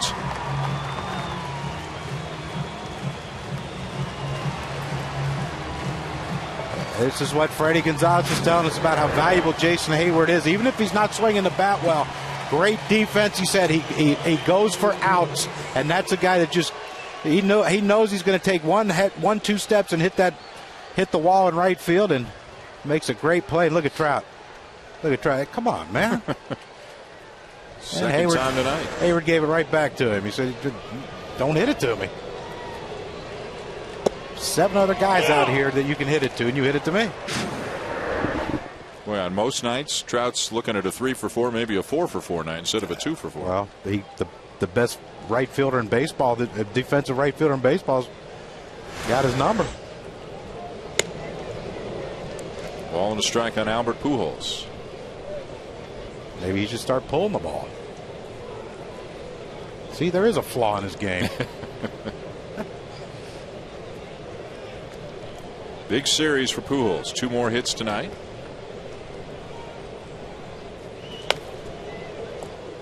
A little bit late on that fastball, and it's 1-2.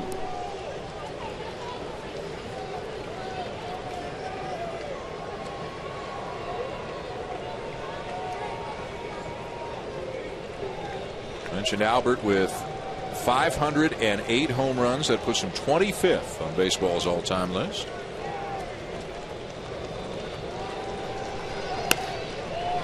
He is one behind Gary Sheffield for 24th. And with a reasonably healthy, productive season, could also pass this year Mel Ott, Eddie Matthews, Ernie Banks, Ted Williams, Frank Thomas, and Willie McCovey. He could easily be 18th at the end of the year. Oh, pretty good players. Not bad names, huh? Just going down the list. I did a good job to just make contact with that sharp breaking ball.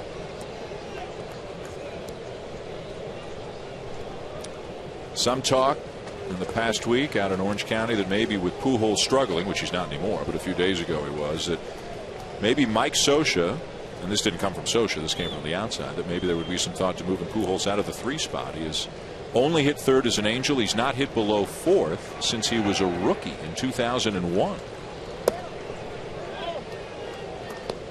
If you move him out of the 3 spot, though, where do you put him? Do you split Trout righty, Hamilton lefty, Pujols righty?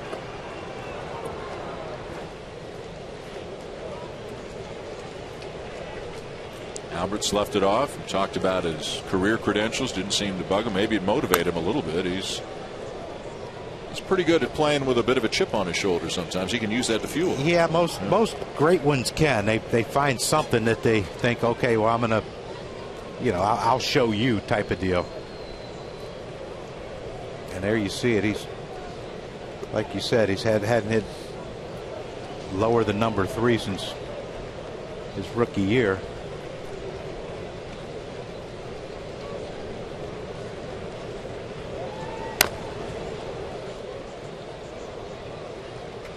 Continues to battle Vavro in the RBI department. Pujols 1,539. Passed Joe DiMaggio for 44th all time recently.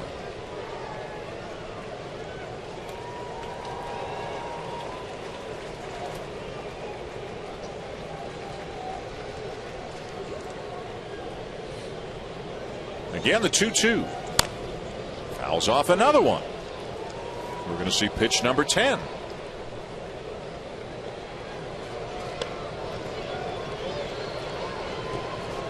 Josh Hamilton on deck should the inning continue.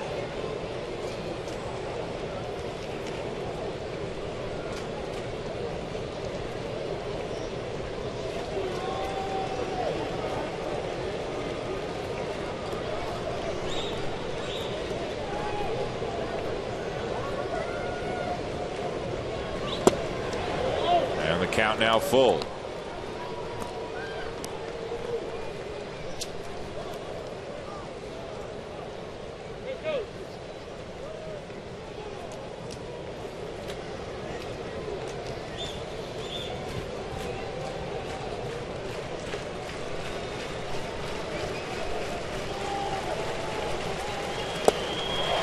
Great movement on that fastball to finally strike him out. To the bottom of the 6th, Jason Hayward, another great catch. He'll lead it off when we come back to Atlanta.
Sunday Night Baseball has seen two great catches from Jason Hayward tonight. One coming in, the other going back. What do they have in common?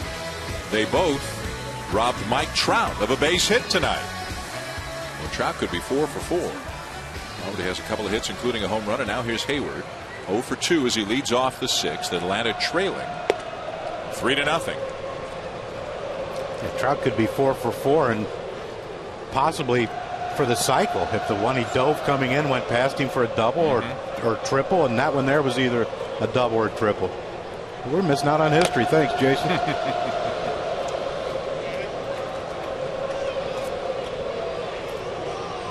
Conger just got dinged again. He's going to have a nice little ice bath waiting for him. Got a feeling Ionetta's starting tomorrow night in Cleveland. I would think.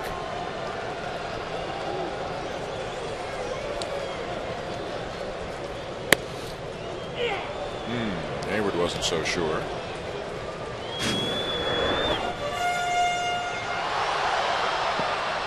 Second one right off the mask and one off the right shoulder.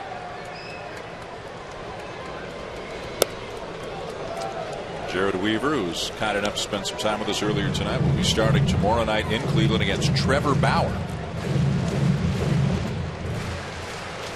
Two different ways of going about pitching. Yes, it is. Ain't that the truth? The Indians won today, beat the Red Sox, split that series. They're back to the 500 mark, 3.5 back of the Tigers.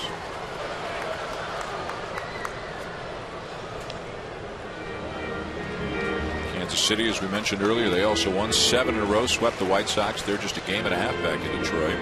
Minnesota and the White Sox both lost today, so a little bit of separation. Not much, but a little bit more than there was a few days ago in the American League Central, top to bottom.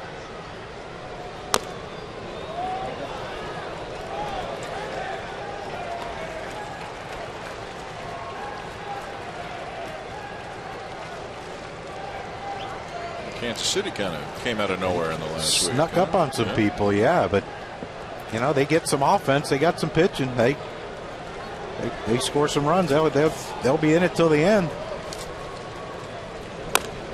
6-3 win over the White Sox today. James Shields got the win to go to 8-3. Greg Holland his 20th save.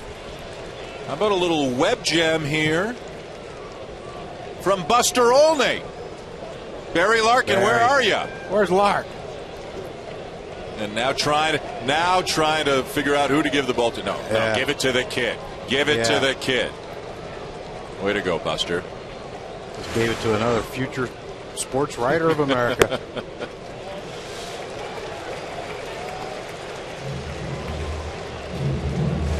Buster, has your heart rate come back down yet? Believe me, I'm fine with that, okay? I had no problem with that. A lot of ease there, because I knew you'd play it if I messed it up. We just do what the guys in the truck tell us to do. They show a replay, we talk. Hayward with a good at bat. Who'd you give it to, a kid? You guys called it exactly right. I was saying, where's the kid? Give it to a kid. See, Crucky, I learned in 25 years of doing this. Future sports writer you gave it to, or? Of course, the shortest, smallest person I could find. Tim Kirkchin? Broken bat pop-up on the infield for McDonald, and finally after 10 pitches, Santiago wins the battle. Is that the kid who got it, Buster? Yes, that is the kid who got it, with the glasses. He don't look too short. Unless he's 30.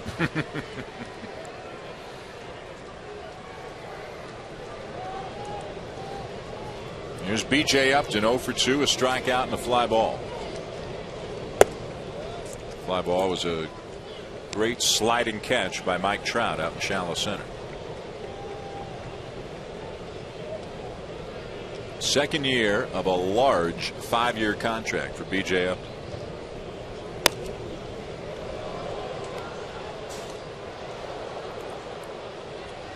And when you watch B.J. Upton hit, when he gets on a roll, it's a beautiful thing.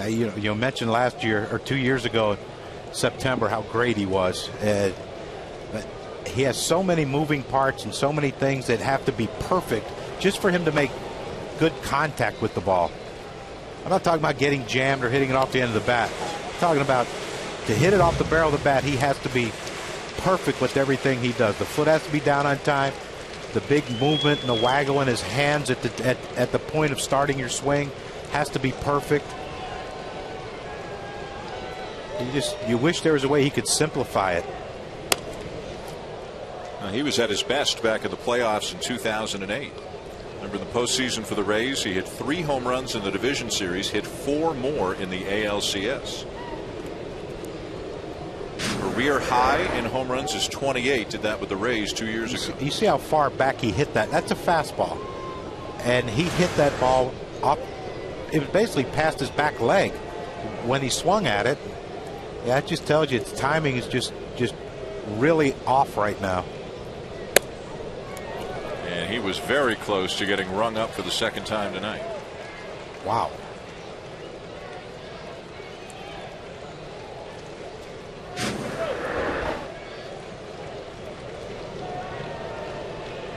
He just dropped out of the zone right at the last minute. Close to take, though.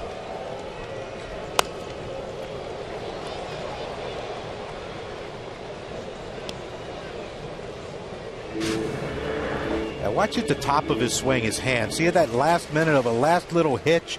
When he gets that last little hitch, that's why the ball gets past him. If he would calm his hands down a little bit, he might get to the ball a little quicker. Right at the top, he has that where he twirls his bat hand. There, he got a walk. Worked Santiago for the walk with a 1 out in the 6th. He gets into the hitting position, Dan, and it's good.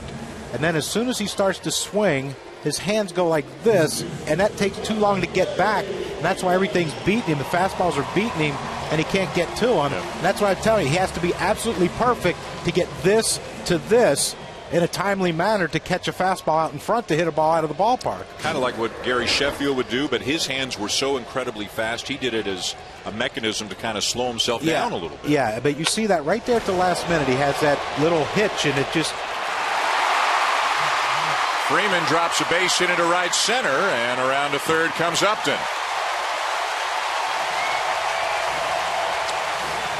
First time the Braves have had a runner as far as third tonight.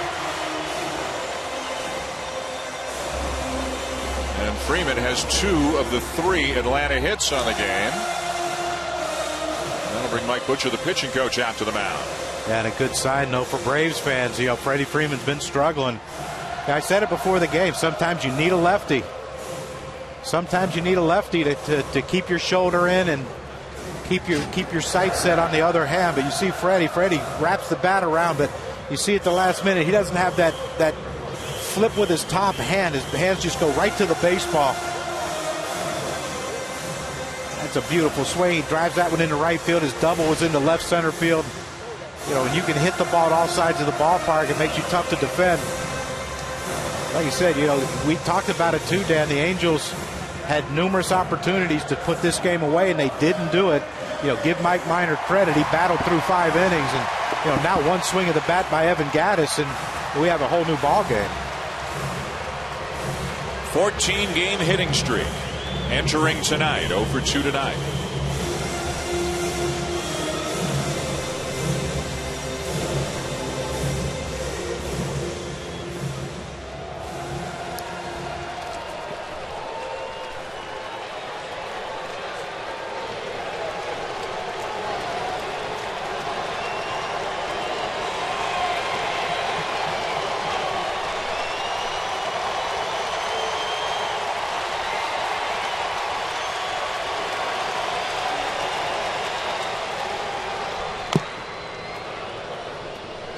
Started him off with something slow, trying to maybe prey on Gattis's desire to look fastball and drive one into the seats to tie the game. Like it might have been the screwball, trying to get that double play rollover.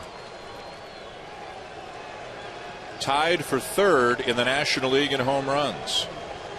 Not Todd Frazier, the year he's having. Homered again today. That's included in those totals.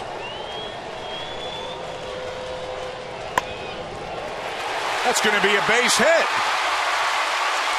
Upton will score. Freeman around to third. RBI single. Gaddis. Braves are on the board.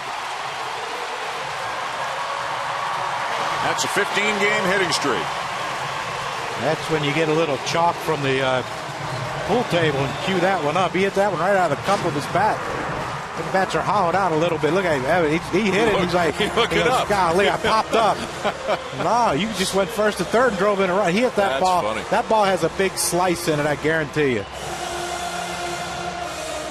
I bet if Calgo picked that ball and tried to throw out Freeman going to third, he'd have thrown a cutter or a runner, because that ball had a big slice in it after that one. He had no idea where it was. Kevin Jepsen is up in the Angels pen. That's when you know you're going good. One leaves the bat, you have no idea where it goes, and it's a base hit to right. Now Justin Upton.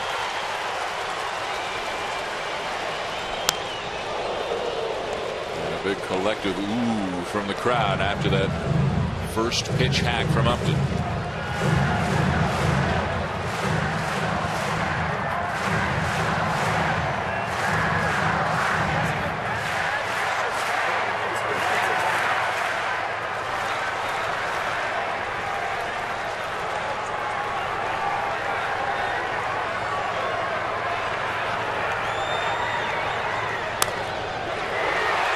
In and out of the glove of Freese, and everybody's safe as a run scores.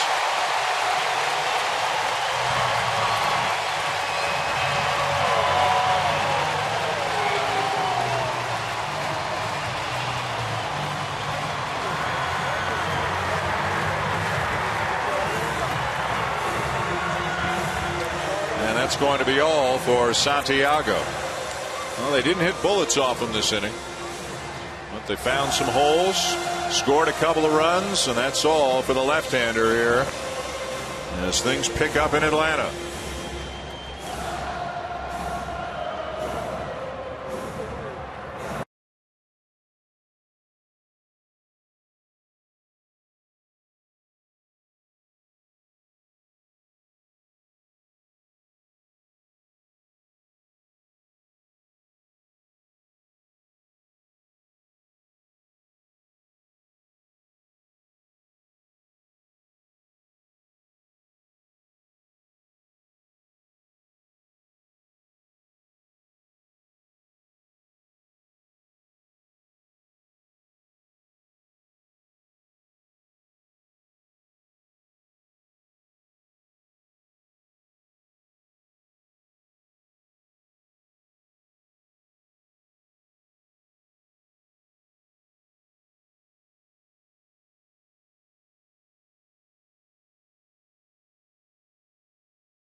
Back in Atlanta, they're still standing and dancing and having fun here on Father's Day. The Braves have cashed in a couple of runs here in the bottom of the sixth. They have driven Hector Santiago from the game as Mike Scioscia goes to his pen. For right-hander Kevin Jepsen, it's now a 3-2 game. RBI singles this inning for Evan Gattis and Justin Upton. One barely left the infield, one didn't leave the infield. Jepsen comes in, Crucky, having thrown 16 consecutive scoreless appearances, inherits a first and second one-out situation with a one-run lead. This is Mike Scioscia trying to do everything he can to get Santiago his first win of the season. With a long game last night and bullpens, like you said earlier, being taxed quite a bit yesterday. Chris Johnson, the batter, 0 for 2.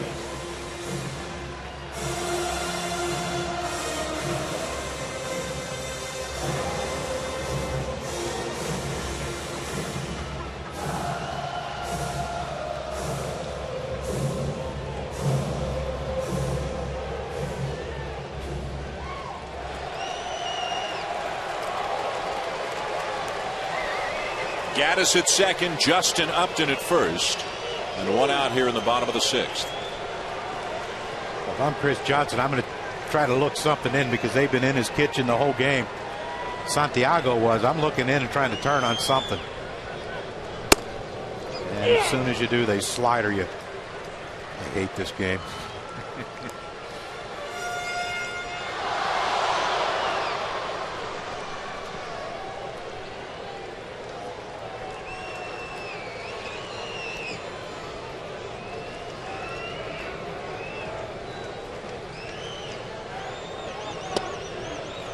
Fastball away that Conger barely got to. A ball and a strike.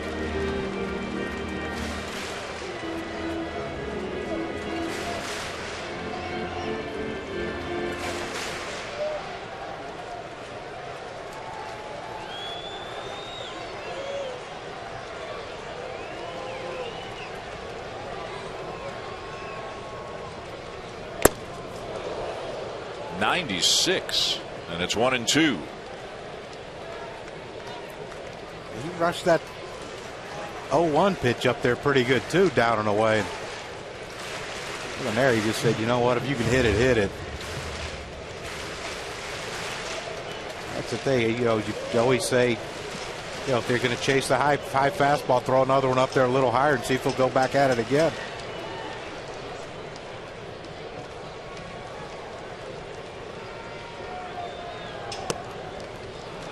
And a breaking ball down and in.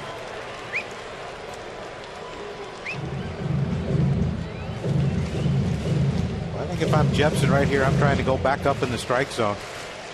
See if you get Johnson to chase another one.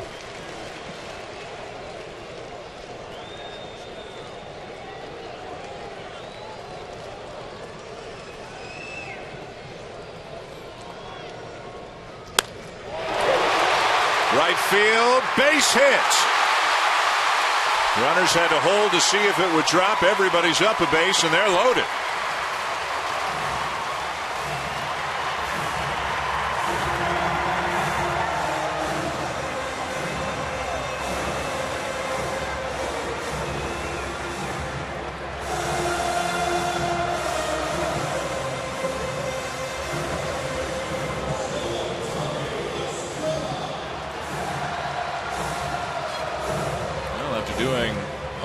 Nothing for 5 innings offensively tonight. The Braves have come to life here in the 6th. 4 consecutive hits, and a couple of them weren't hit hard at all. Base hits nonetheless. They got 2 runs in, bases loaded, 1 out for La Stella, who has walked and singled and is hitting .389 since coming to the big leagues. And if you're Freddie Freeman or Freddie Gonzalez, you're probably thinking this is the guy. Unless it's Freddie Freeman or Gaddis, this is the guy one up because, you know, the last thing you want here is a double play ball, of course, but you don't want to strike out either. And this, you know, La Stella's been very adept at putting a ball in play. Puts it in play right here. We might have a tie game. Lays off, and it's low, ball 2. This is a team that generally when they score, they do it with the home run. 43% of their runs have come on homers, the highest percentage in the National League. But here they are stringing some hits together.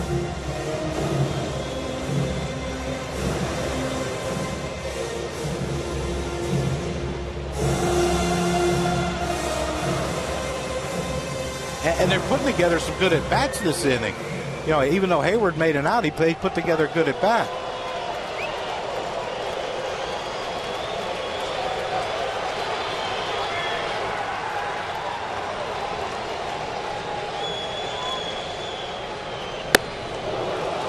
Up at the belt, and it's 2-1.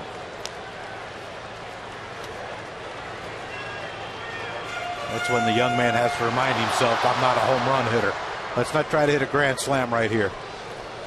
Single would be great. A fly ball would be great. One in the gap would be even better.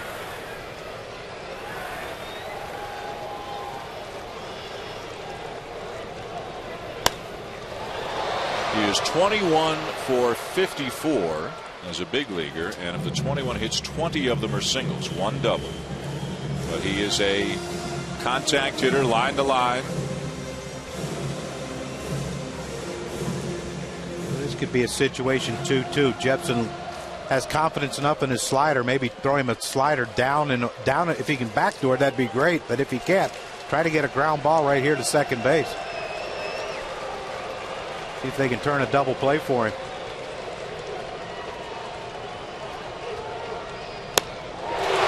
Right center. And it's going all the way to the track. Extra base hit for La Stella. 2 runs are home. Throw to the plate is in time to cut down Johnson. But the La Stella double has given Atlanta the lead.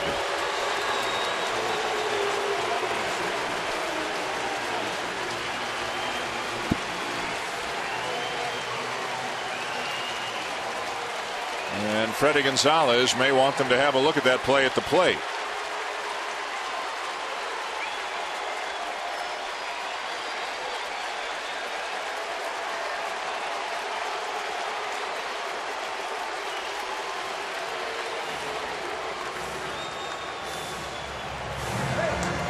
What a night for La Stella.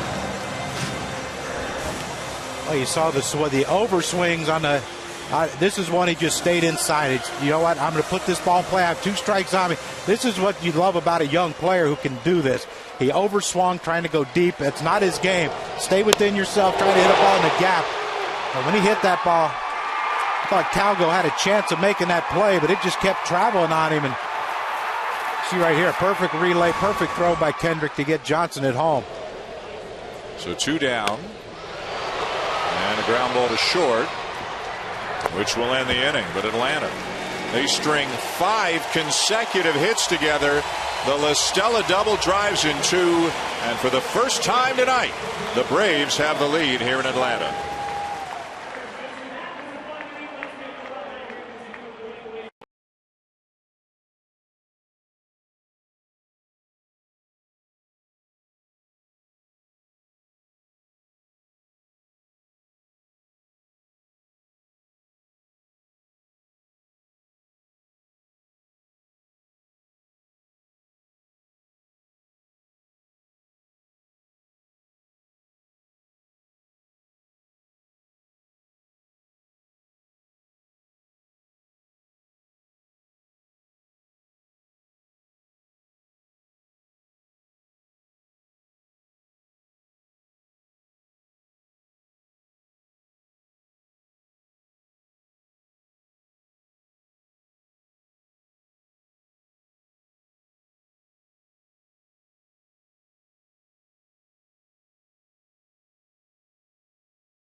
ESPN Sunday Night Baseball, presented by Taco Bell, is brought to you by the 2014 Scion FRS. It makes everything epic. Brand new ball game here in Atlanta. The Braves get 4 in the bottom of the 6th. Now lead the Angels 4-3 going to the 7th. There will be no win for Hector Santiago. He remains winless now. This is his 9th start of the season in the big leagues as Josh Hamilton takes a strike. Bavaro's back on the mound for Atlanta. Tommy La Stella with a big hit, the 2-run double.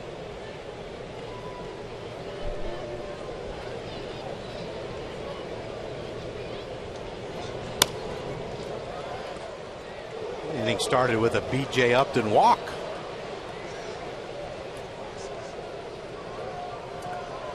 Got a big hit, got dirty. 2 for 2 with a walk. It's like Little League.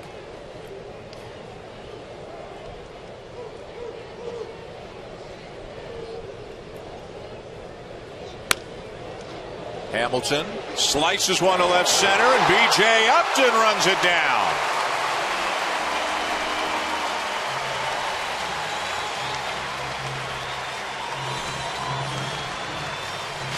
B.J. almost ran so hard he almost overran that one. And he catches up this ball, slicing away, and he has pretty good closing speed too. You want to talk about Mike Trout? B.J. Upton closed down on that one pretty good. 2 great catches by Hayward. A nice one there by Upton.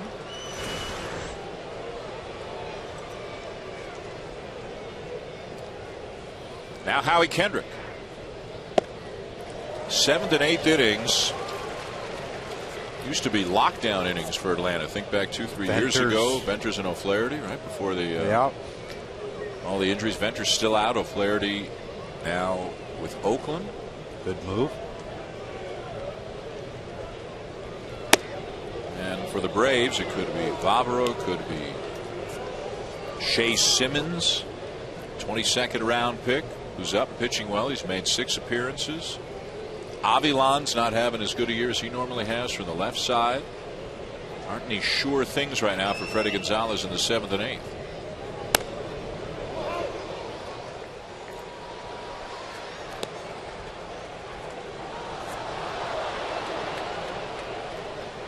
At or near the bottom in a lot of categories in the 7th and 8th innings. The guy in the 9th's pretty good. They just got to get him the ball with the lead. Really good. And he threw some pitches last night, though, in that game. Yep.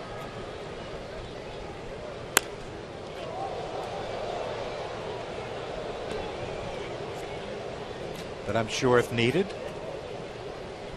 big strong man, he'll come back in for this one.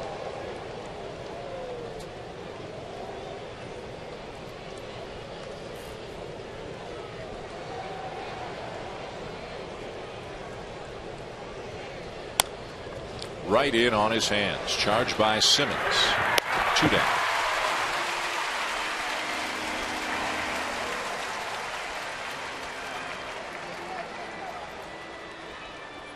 Well, it was a long night last night, a night that ultimately ended in a loss for Atlanta, a 13-inning game. Freddie Gonzalez needed 6 2/3 innings out of his bullpen. They pitched a couple games, 122 pitches and 6 2/3. Didn't end well for him. No.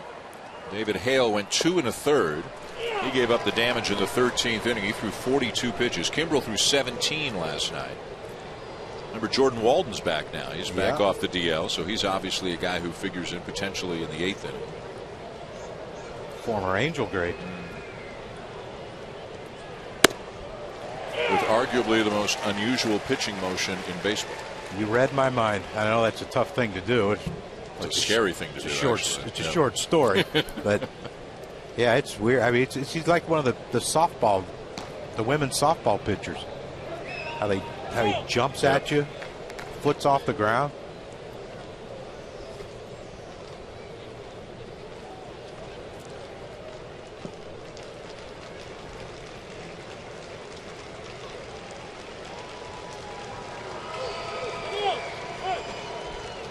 Like it was Gaddis asking for time there.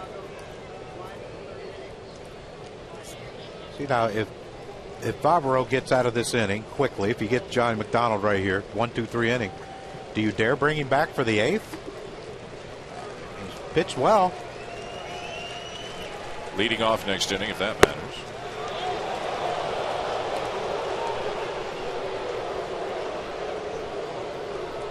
Think it'd be Walden. Yeah, I would think.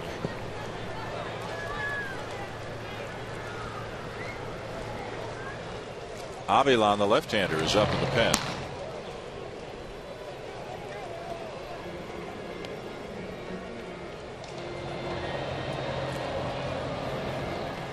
Freeze Conger and a pinch hitter if he gets McDonald.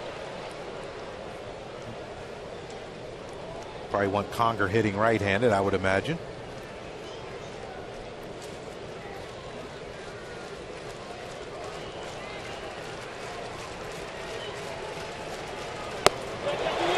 Yes, he did, says Angel Campos. McDonald doesn't argue. 2 perfect innings for Barbaro. 7th inning stretch, Braves lead.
He makes contact, he drives in runs. Home run number 5 on the season for Eibar. A no-doubter to deep left. Great closing speed, as they say. The La Stella double has given Atlanta the lead. Sunday Night Baseball from Turner Field in Atlanta. The Braves lead the Angels 4-3 as we go to the bottom of the 7th. More Major League action comes your way tomorrow night. It'll be the Mets taking on the Cardinals. Monday Night Baseball presented by USAA. Beginning at 8 Eastern Time, you'll see a lot more of the Angels this week. They're in Cleveland for Wednesday Night Baseball at 7 Eastern on ESPN2. And then 1 week from tonight, we'll see the Angels hosting the Texas Rangers here on Sunday Night Baseball presented by Taco Bell. New pitcher for the Angels, rookie right-hander Cam Bedrosian. And if the name Bedrosian sounds familiar, it should. His dad was a good pitcher, good reliever. Stopped by the booth to say hi to you a little bit earlier. The Cy Young Award winner as a reliever for the Phillies in 1987. Well, if he's anything like his dad, he's the funniest guy you ever meet. And his dad was a great teammate, although I was only there shortly before he got traded. But he was a great teammate. But when that door opened from the bullpen, there was no joking around. And his son's got some serious velocity. Yes. High 90s velocity. This is his 5th Major League appearance. He'll face a pinch hitter as Jordan Schaefer comes up in the pitcher spot and Vavaro's spot.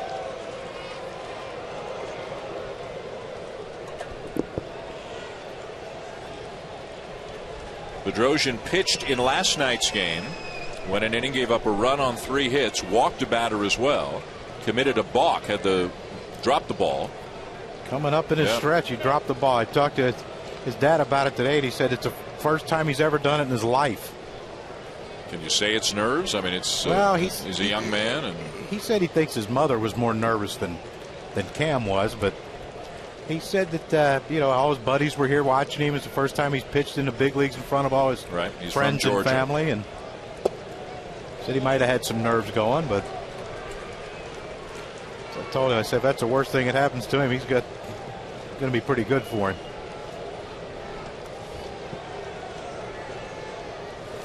Oh, he looks just like his dad. Oh, that's eerie.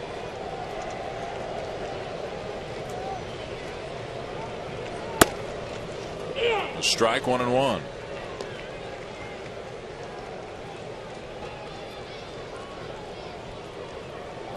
Began this year at high A, single A, and is now up in the big leagues. His dad Steve pitched 14 years in the majors for Atlanta, Philadelphia, San Francisco, and Minnesota.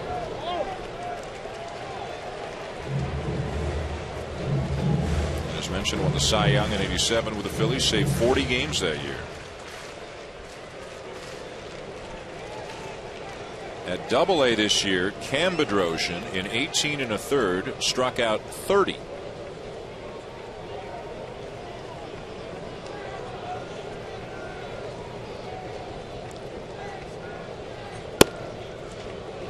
Two and 2.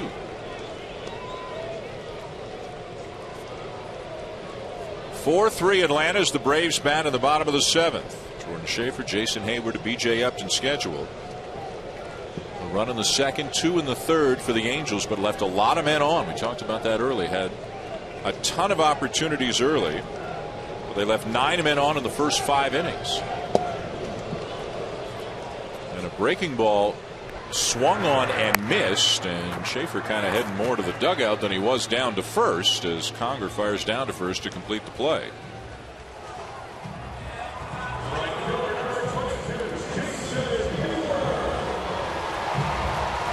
Now back to the top of the order, Jason Hayward. 0 for 3 tonight. 2 terrific catches out in the outfield.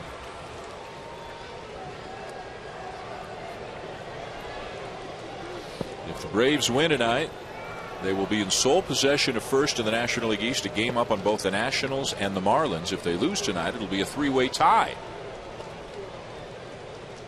Angels trying not to lose ground on the A's, who defeated the Yankees earlier today 10-5.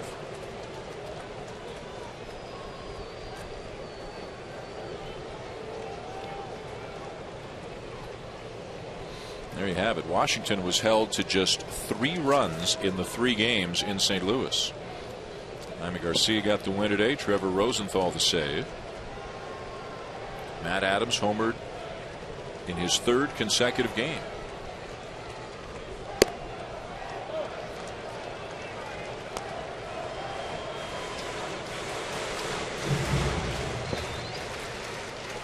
Actually pulled a Steven Strasburg fastball for a home run, which I know that was, speaking of, high and deep to center. Gone.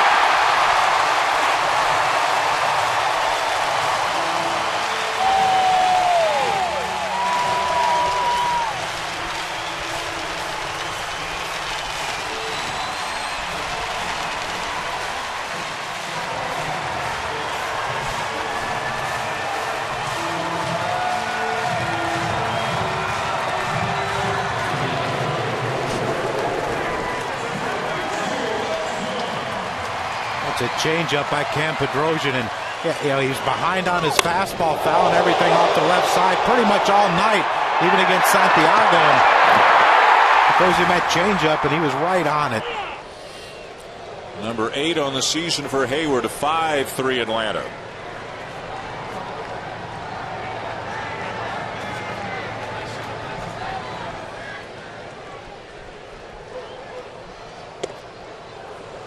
B.J. Upton swings through the high fastball, and it's quickly 0-2.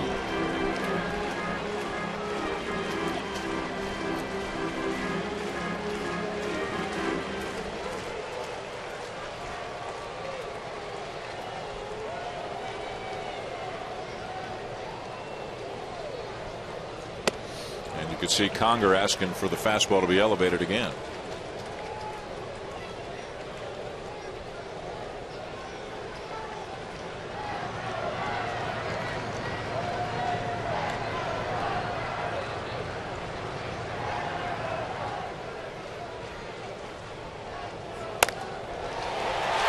The glove of a diving Pujols into right field. That'll be a base hit for Upton. A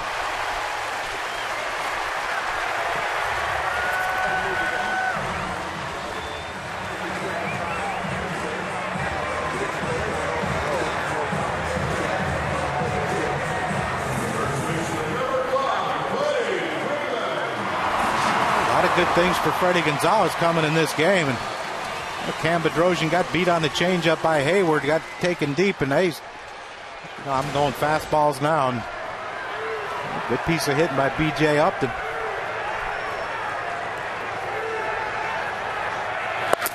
And we'd like to welcome those of you who watch the San Antonio Spurs. We're told the game is just over and that the Spurs have defeated Miami and have won the NBA championship. Welcome to Atlanta. Sunday Night Baseball on ESPN. Congratulations to Greg Popovich and the Spurs.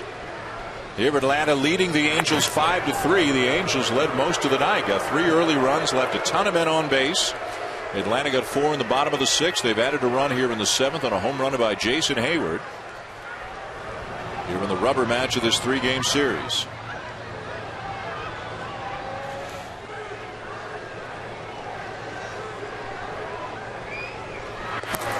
About 15 years between the first Popovich-Duncan NBA championship and tonight. Pretty amazing stuff. It is amazing, the longevity that those guys have had, and of course, then they added Tony Parker and Manu Ginobili. But I heard people talking today. If Tim Duncan doesn't win this one, what's his legacy? Oh, he's won 4. How about Hall of Fame? How about one of the top players ever play the game? Runner goes, strike taken, no throw, and Freeman doesn't like the call. Upton into second with his 11th stolen base.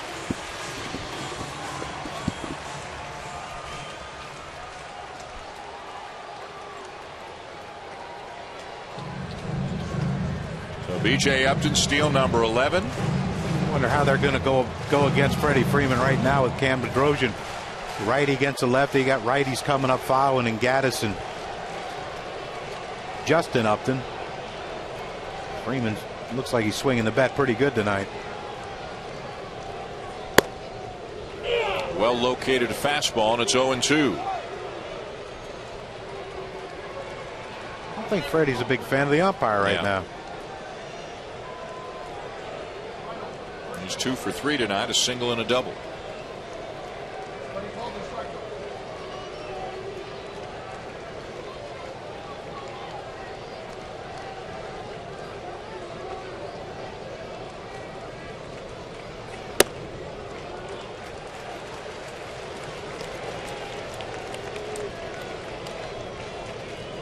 Hector Santiago started for the Angels, pitched extremely well into the 6th inning. Victim of a little bit of bad luck. A little flare that found some grass in the outfield. An infield hit off the glove of David Freese. He wound up giving up 4 runs in the 6th. So the only decision he could get tonight is a loss. Kevin Jepson gave up a couple of inherited runs in that 4-run 6th inning. And now Bedrosian surrenders a home run to Hayward here in the 7th. Mike Minor kind of labored through 5 innings, but gave up the 3 runs on 11 hits. Anthony Vavro 2 perfect innings in relief.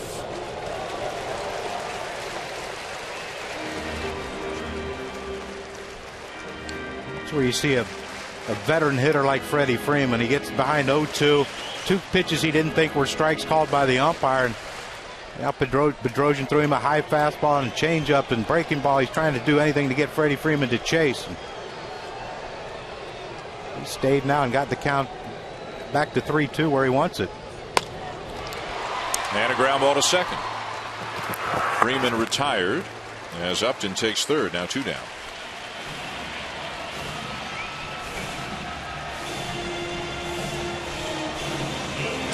That'll bring up Evan Gattis, who has already extended his hitting streak to 15 games tonight. Had an RBI single last inning, one of the stranger hits you'll see. Yeah, if his barrel of the bat was a little bit further ahead, that ball might have stuck in the cupping of his bat there. He looked up in the air, for those who were with us. He thought it was a pop-up, looked up in the air, took a few steps with his bat in his hand, then saw the ball, that it was actually floating just onto the outfield grass. Yeah, it didn't bend any blades in the grass when it hit. Probably the softest hit he's ever gotten, I would imagine. Big, strong man with 15 home runs. And a swing and a miss, 0-1.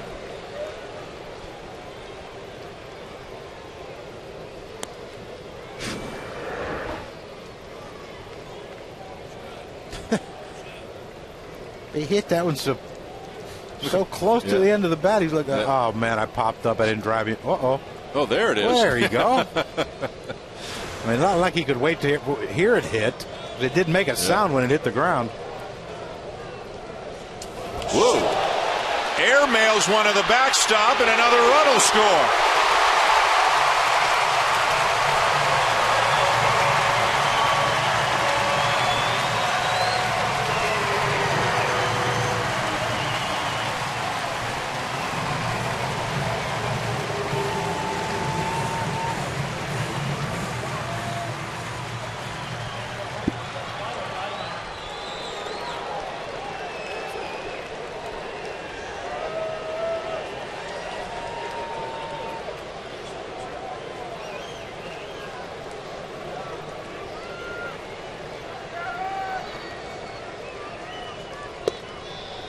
Inside, 2 balls and a strike. So 2 extra runs here for the Braves in the 7th inning. They've gone from down 3-0 a couple of innings ago to now leading 6-3.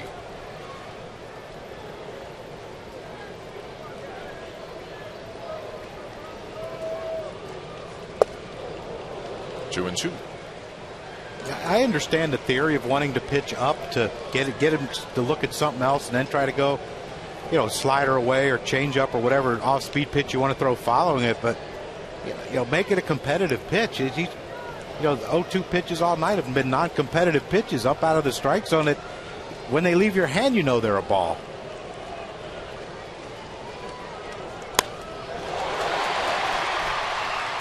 And it's a base hit, gets by Hamilton, and that's going to allow Gattis to take an extra base.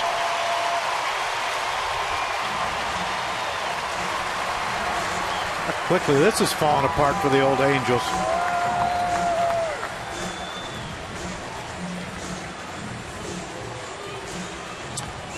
And Mike Scioscia's made the move to the bullpen. The pendulum has swung in the direction of the Braves in the last couple of innings. Mike Scioscia trying to keep the spirits of the rookie up. Bedrosian out.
ESPN's Sunday Night Baseball is presented by Taco Bell. Sometimes you gotta live Moss. And in part by Bayer Back and Body, the official pain reliever of MLB. Maybe Jason Hayward, BJ Upton will need a little Bayer tonight. They have laid out for some catches in the outfield. Tommy La Stella with a big hit of the game, the 2-run double that gave the Braves their first lead of the night. That came in the bottom of the 6th. And they've added a couple of runs off Cam Bedrosian here in the bottom of the 7th. I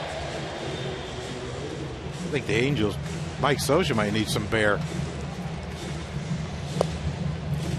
Justin Upton next. Corey Rasmus next out of the bullpen. Brother of Blue Jay outfielder Colby Rasmus making his 7th appearance of the season. Atlanta traded Rasmus to the Angels last summer for Scott Downs. Rasmus becoming the 4th pitcher of the night for the Angels.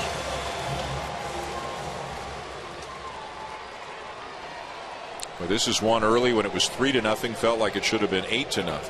Felt like the Angels had the game completely in hand, but then they started leaving men on, missing opportunities, and eventually the Braves perked up offensively.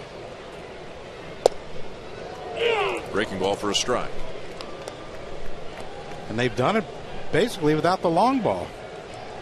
Just the 1 home run by Hayward, solo shot, but the other 5 were manufactured runs, Dan.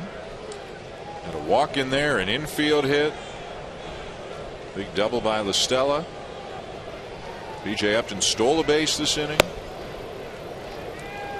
Last play, by the way, for Gaddis was a single and then an error on Josh Hamilton, allowing Gaddis to take second. If you're still scoring at home. What inning did you give up tonight? I got to the 5th. At the 4th in the pool. Started talking. I forgot what guys did and forgot to write it down, and mass confusion. Good movement on that pitch. 1-2.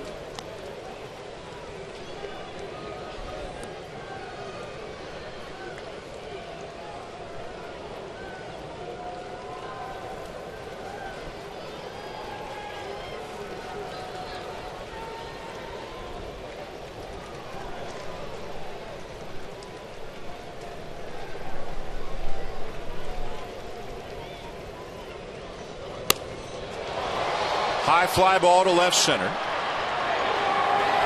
Hamilton the catch, and that'll end the inning. Atlanta adds a couple. 6-3 Braves at the end of 7.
And we're back in Atlanta. Dan Schulman, John Kruk, Buster Olney. Sunday Night Baseball on ESPN. The Braves with a comeback here tonight. 4 in the 6, 2 in the 7. Angels coming up top 8.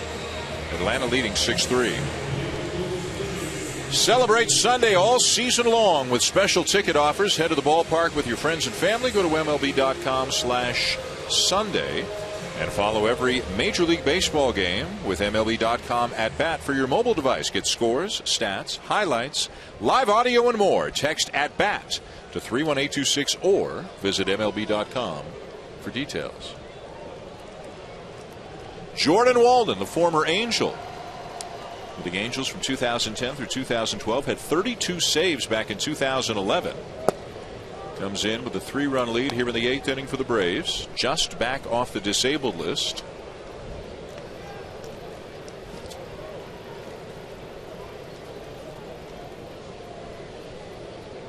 Came off Tuesday, had a strained hamstring. I know you're not having any trouble with the vertical hold on the TV set or anything. He is hopping out there. That is what he does. It's a very unique way of going about getting a job done.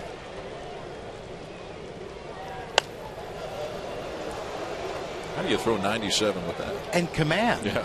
You know, it's amazing to watch. And I mean, it's softball like.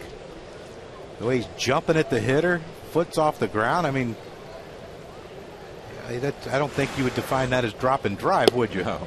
You wouldn't teach it, but you wouldn't change it at this point. Well, you can't no. change Well, it, you right? don't never change 97, Right. but how could you teach it? He'd be the only one that can teach it. He's the only one I've ever seen do it. Ever. And he's probably sick of it. Every time he comes in, everybody talks about it. Yeah. Can you guys talk about my 97 with the nasty slider, please? Instead of how it gets there. Important guy for the Braves' postseason chances, though. I mean, if he can solidify the 8th inning. They need it badly, yes.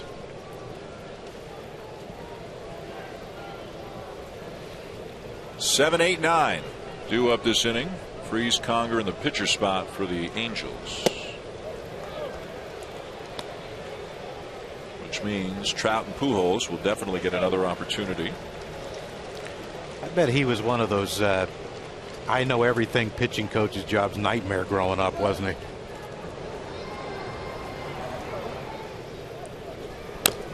I'd love to see a video on him as like a 12-year-old. Yeah, like, did he do this as a 12-year-old? You would think he would have to. I mean, I don't think that's something you develop later. Like, maybe if I jump, it'll help me command my fastball better. It has to be something he's done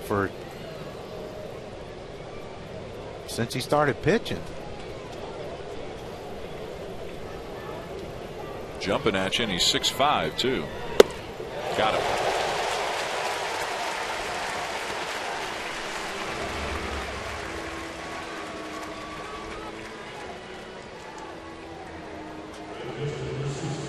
Whatever it is, it's effective. Maybe more guys should do it.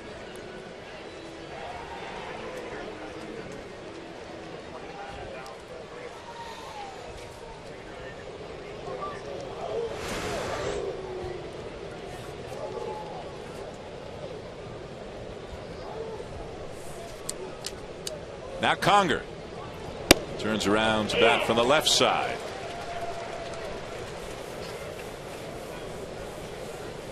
Raul Ibanez, 42 years of age, is out in the on-deck circle to bat in the pitcher spot.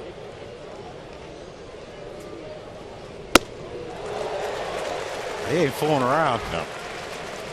Those internet-taught pitching gurus are probably would still tell him he'd never make it with that stuff he has.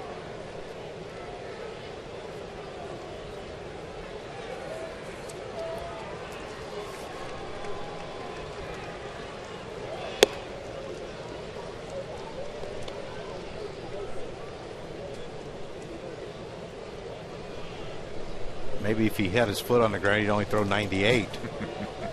Make it a lot better. Well, Conger knows him firsthand. He caught him when Walden was with the Angels. Changeup down and away. I don't think I'd work on the secondary stuff the way that fastball's popping in there. Okay, I've tried that twice. Now let's go back to the other one, Hank. Or Evan. Sorry, you mentioned Hank catching him. That's the one.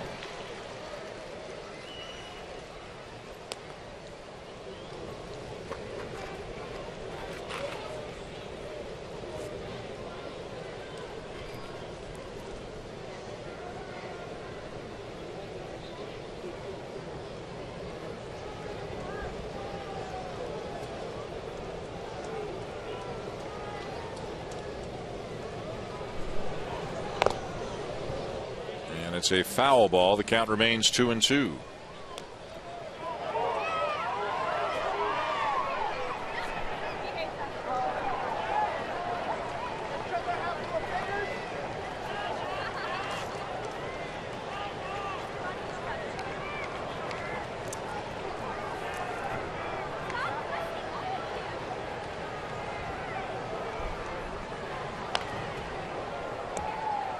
He's battling. He's battling. They're not getting very good swings at that fastball, though. I don't know if it's the deception of the jump or the fact that it's 97 that has him a little tied up. DeFreeze didn't have good swings on it, and Conger right now looks like he has a chance only against something else. High in the air to shallow right center. La Stella, 2 down.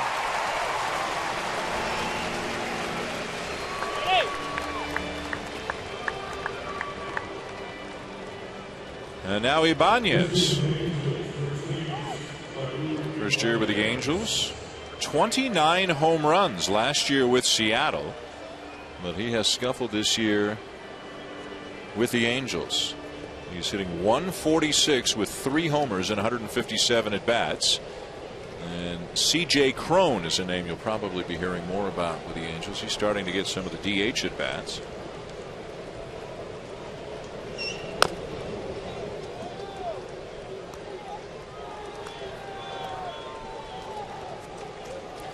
You wonder if age has finally caught up to Raul. I mean, he's been an ageless wonder. Terrific career. 303 career homers. Went over 2,000 hits this year. Over 1,200 RBIs.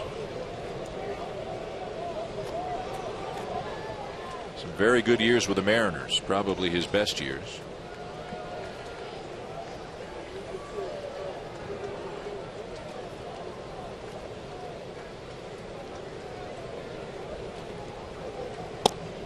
Shift is on. I don't know. I'd feel good if I were 42 and the guy's throwing 97 and they still got the shift on me. I mean, yeah, that would flatter me a little bit. Yeah, and they're trying to spin breaking balls up there to you. Guy throwing 97.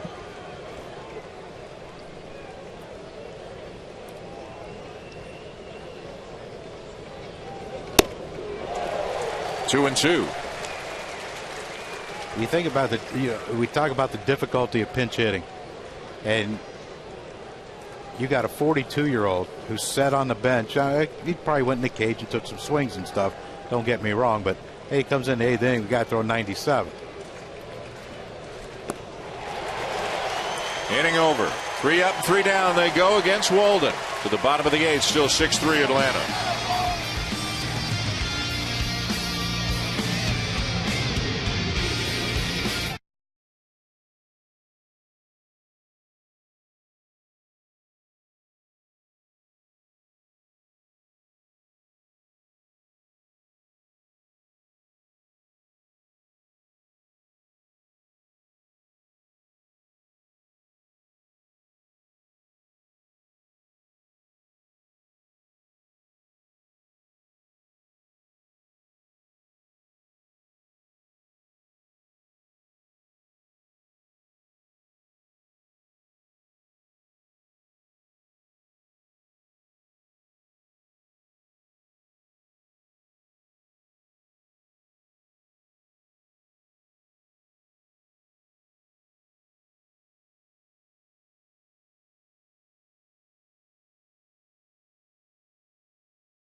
Bottom of the 8th inning here in Atlanta. The Braves are coming up with a 6-3 lead here on Sunday Night Baseball. Great 8th inning by Jordan Walden. 3 up, 3 down, and a couple of strikeouts. And look who's up. Craig Kimbrell. Averaging about 16 strikeouts every 9 innings. The closer for the Braves. Nothing to it. First things first, though. Bottom 8. New pitcher for the Angels. Right-hander Dane De La Rosa. Just recalled today. Fernando Salas, who pitched last night, was placed on the DL today with a shoulder issue. So De La Rosa, who made 1 appearance earlier this season for the Angels. It was a brief one, a third of an inning. There are his numbers down in the minors. He comes on here to work bottom 8.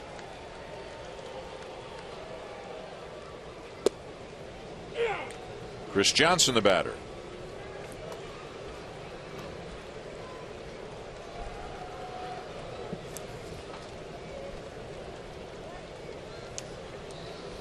Johnson, LaStella, Simmons for the Braves this inning. 6, 7, 8. Big breaking ball.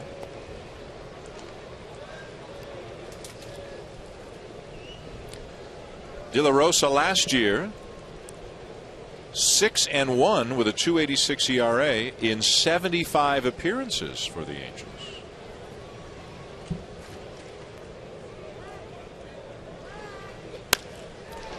Up the middle and through. Base hit. Quick look ahead to the top of the 9th. Top of the order. Scheduled for the Angels. Cowgill, Trout, and Pujols. Might see Calhoun for Cowgill.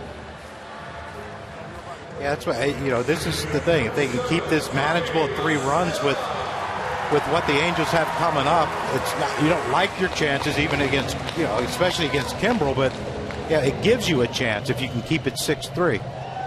If the Braves add on here in this inning, then you know, you're looking at the odds being a lot greater. They're not going to come back. Hop back foul our way, just a couple of booths to our left. And an 0-1 count on LaStella, who has the biggest hit in the game, the 2-run double to right center back in the 4-run 6th inning. See Peter's first step? Away? No, Peter Pastorelli's first step. I mean, he went right after that ball. Yeah, right. The Andrelton Simmons of researchers. Yeah. So what do you do here with LaStella? We talked about it back at the beginning of the game. Granted, a small sample size, but he's hitting he's 22 for 55. He's hitting 400, and Freddie Gonzalez has talked about putting him in the 2 spot. Doesn't want 3 left-handed batters hitting in a row, but at some point, do you have to? You know, I've never understood the, you know. There he goes again. 23 for 56. You know, I never understood. You know, a right-handed starter. So what if you have Hayward, Upton, and LaStella and Freeman back to back to back? You know, I always thought if you knock the starter out, then they can bring in whoever else they want if you've got enough runs. Now, you know, a close game, yeah, you might not want to see 3 lefties. It makes it too easy to manage, but you know, how many times are they going to come up and, you know, leading off an inning 1, 2, 3? And where the manager can say, okay, now I'm bringing in my lefty specialist to get these 3 guys out.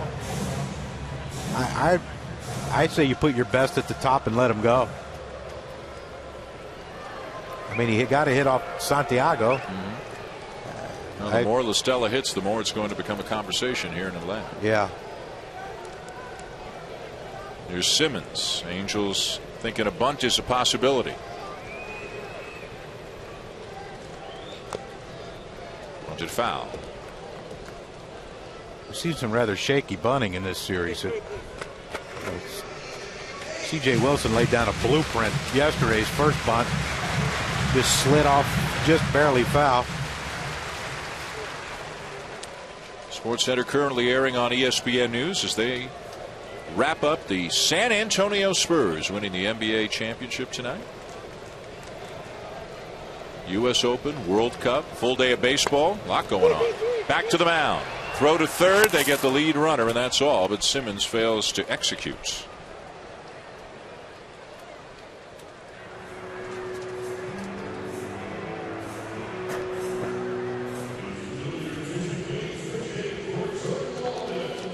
And in case the lead gets bigger, it won't be Kimbrell. It'll be David Carpenter.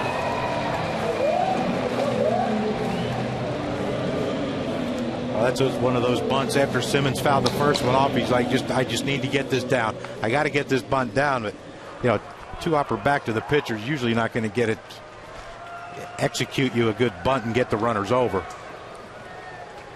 Here's Ryan Domit to pinch hit. Batting in the pitcher's spot, and he takes high, and it's off the glove of Conger, and the runners will advance.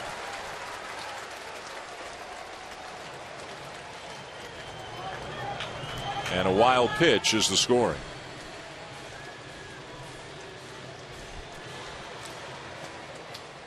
It's a frustrating part. You execute a pitch, you get a guy to bunt one back to you, you get the lead runner at third. All right, now we're manageable. You know, first and second, one out, we got this under control. And then he fires one to the backstop and decides, well, I'll help you out there and get these guys over for you. Fly ball to deep right. The ballpark will hold it, but an easy sac fly as La Stella comes in to score. Simmons to third, and that makes it 7-3.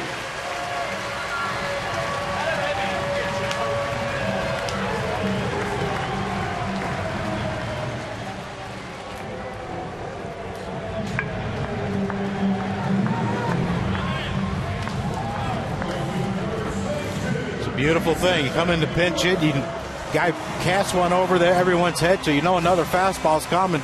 Doesn't dare throw a breaking ball. Ryan Domit, the veteran, driving in an insurance run that could keep Kimbrell out of this game. A two down, a run in. Here's Jason Hayward. And with that run turning a 3-run lead into a 4-run lead, that means it's not a safe situation to start the 9th inning, and Craig Kimbrell's disappeared. Eddie Perez, there, the bullpen coach, is with David Carpenter. So this is how managers operate right now. If it's more than 3, the closer doesn't come in unless he needs the work. If Kimbrell doesn't need the work. Yeah, no, he pitched last night, and I'm sure Freddie's happy that he might not, doesn't have to use him just yet. But if Carpenter gets in trouble, just yet. Yeah, I'm not a big fan of that. Like bringing in Fieri last night with a 4-run lead to get work.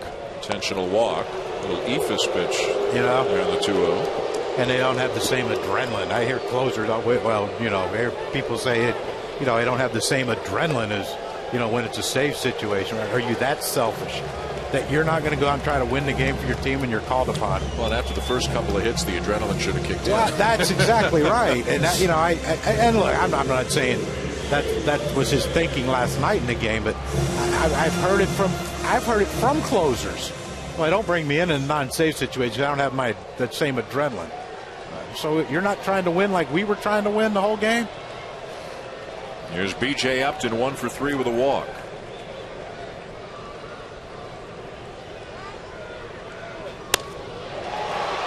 And the low liner is caught by Kendrick to end the inning. 7-3 Atlanta. We're going to the 9th. Top of the order for the Angels. That means we'll see Trout and Pujols as they try to mount a comeback here in Atlanta.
David Carpenter will get the call with a 4-run lead going to the 9th inning here in Atlanta. The Braves adding a run to the bottom of the 8th. That means no Kimbrell.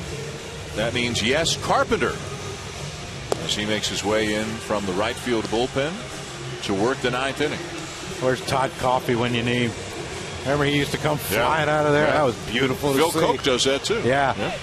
Not as much movement with Phil Koch, though. Todd Coffey had some good movement when he's trotting in. I have a lot of respect for him because of that. New second baseman as well for Atlanta, as utility man Ramiro Pena takes over for La Stella. Carpenter 37 hits allowed in 26 1/3 innings. And you know Kimbrell is on standby in case he is needed.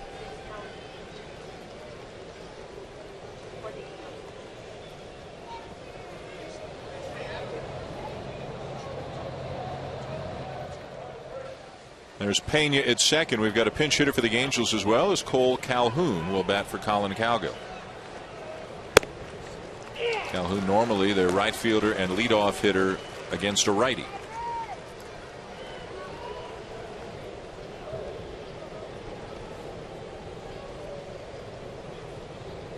He'll be followed by Mike Trout and Albert Pujols.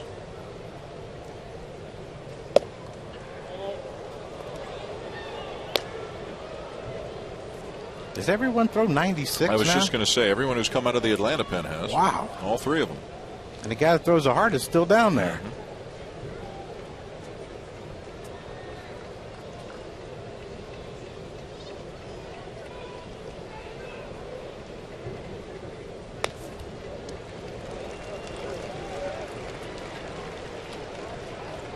Mike Minor went 5, gave up 3 runs on 11 hits. Anthony Vavro worked the 6th and the 7th. And he's in line for the win. Jordan Walden the 8th. Perfect inning, struck out 2. And now Carpenter here in the 9th. You got to give Mike Minor a lot of credit. He got hit around pretty hard, but he kept the game a manageable game in his 5 innings. He could have been 3 and out quickly. And Angels stranded 9 in those 5 innings. He got some big outs with men on base.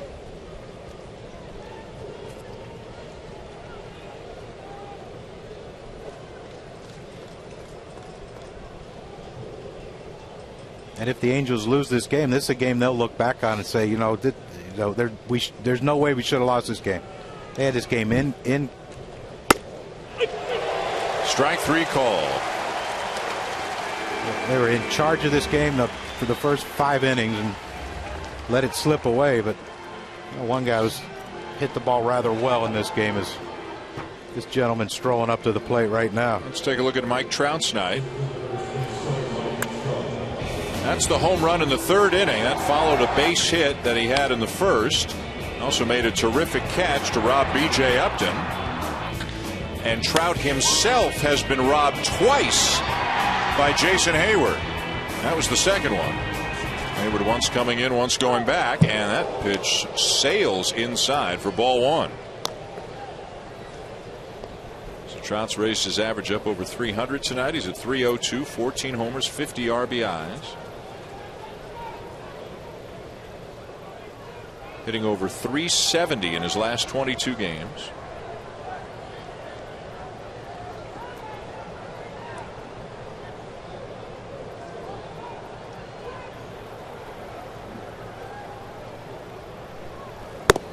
Let's go down to Buster Olney. Guys, it's been a good weekend for Mike Trout. He also got a presidential shout-out. Barack Obama was speaking at Angel Stadium on Saturday at the graduation for UC Irvine. And thank Mike Trout for letting him patrol the area. Well, you know you've arrived when. Taking all the way, it's 2-1.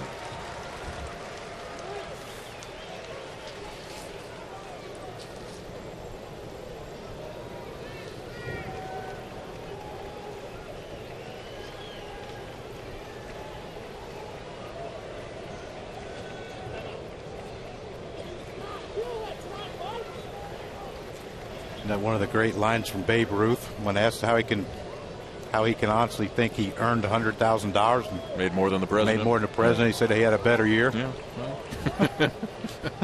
It's a great line. Pretty good night for Trout. He's a couple of Hayward catches away from a 5-hit game. A couple of really good Hayward catches away from a 5-hit game. 2 web gems. Yeah. This is this is the thing. First pitch was inside, knock him off the plate. That pitch was in off the plate, but it was down. And when you've been doing this since you were a little kid, hitting the ball down like that, you see just the way he keeps his head on it and just explodes his hands through the strike zone, just quickest hands you'll ever see. Here's Pujols. You got to believe if Pujols gets on, Kimbrell comes in.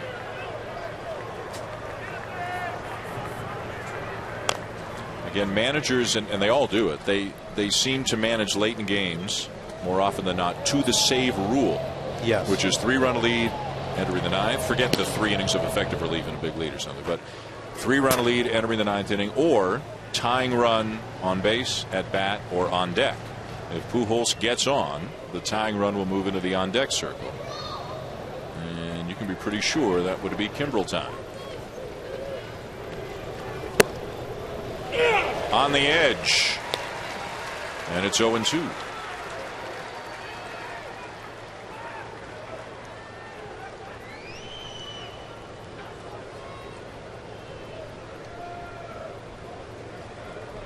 If there was no such rule as a save, who would be pitching right now?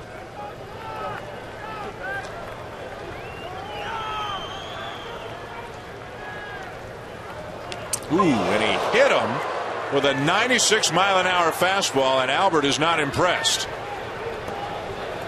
And obviously, he didn't want to hit him. He wanted to come in on him to set up the next pitch, but you don't want to put another guy on base. But Pujols is an unhappy camper right now. And Freddie Gonzalez is already trying to make his way out onto the field and go to the mound. A little tension here in the 9th inning. That will be all for David Carpenter.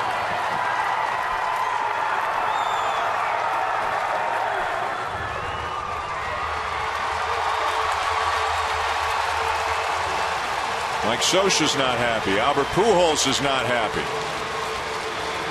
And Craig Kimbrell is coming into the game. Get ready to dial it up a notch if you're Josh Hamilton.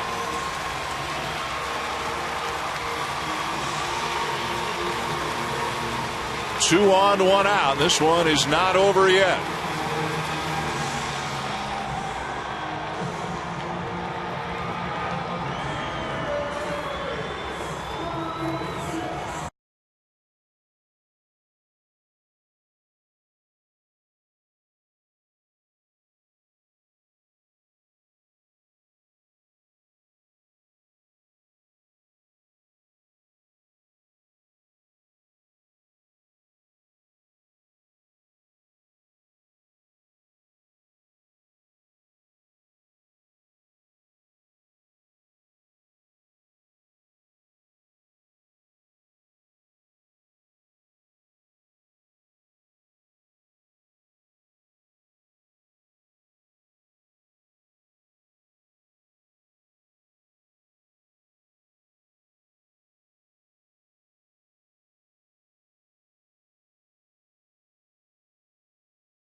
Josh Hamilton to face Craig Kimbrell. 7-3 Atlanta, but the Angels have 2 men on with 1 out here in the 9th.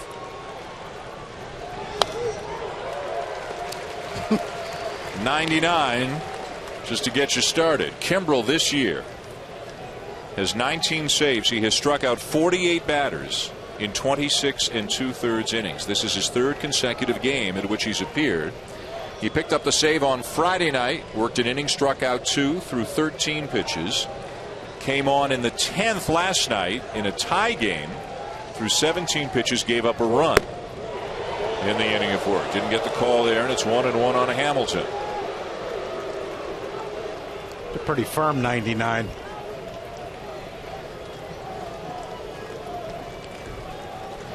Thing is, too, is he's got a wicked curveball. You know, say it again, Dan.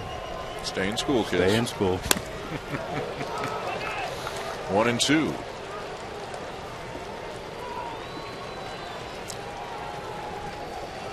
Unless you have Mike Trout's ability, then do whatever you want. But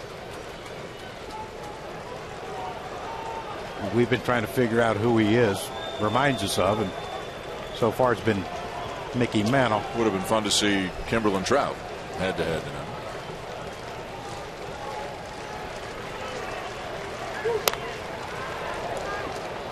Even the foul balls straight back are impressive. They're coming back pretty quickly.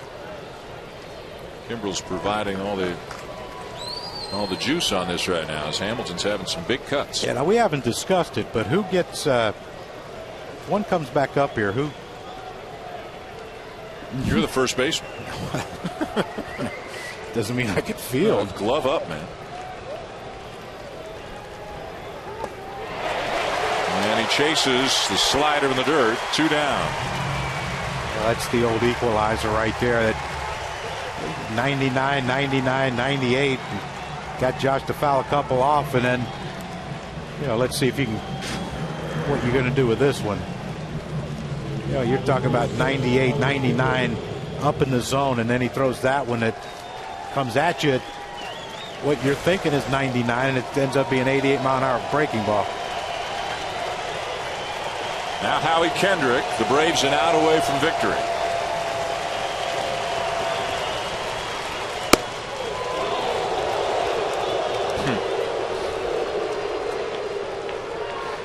Well, the umpires in the stands thought that caught the corner a little bit outside at 98. Kimbrell looking for his 20th save of the season, and Atlanta looking for a 1-game lead on the Nationals and the Marlins in the National League East.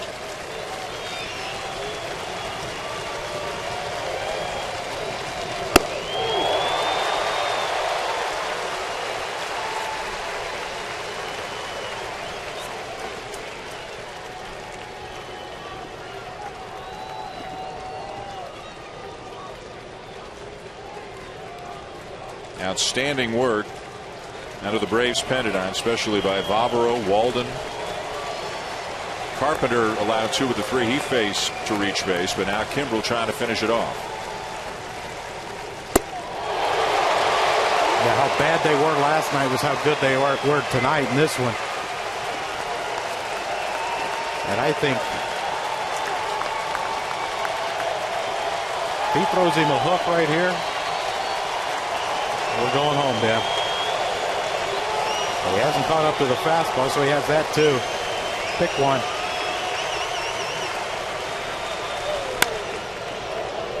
Fouls it off right side. Now here it comes.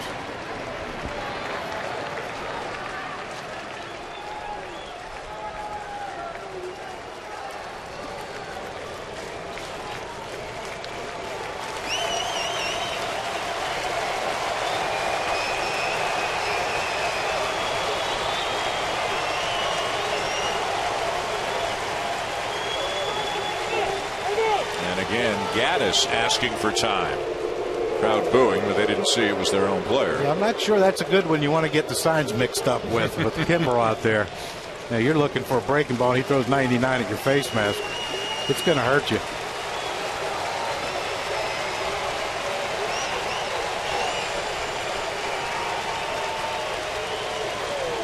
Ball game.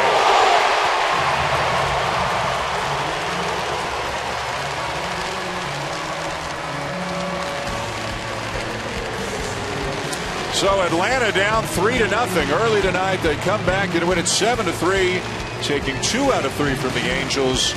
And they're a game up with the Nationals and Marlins atop a very tight National League East right now.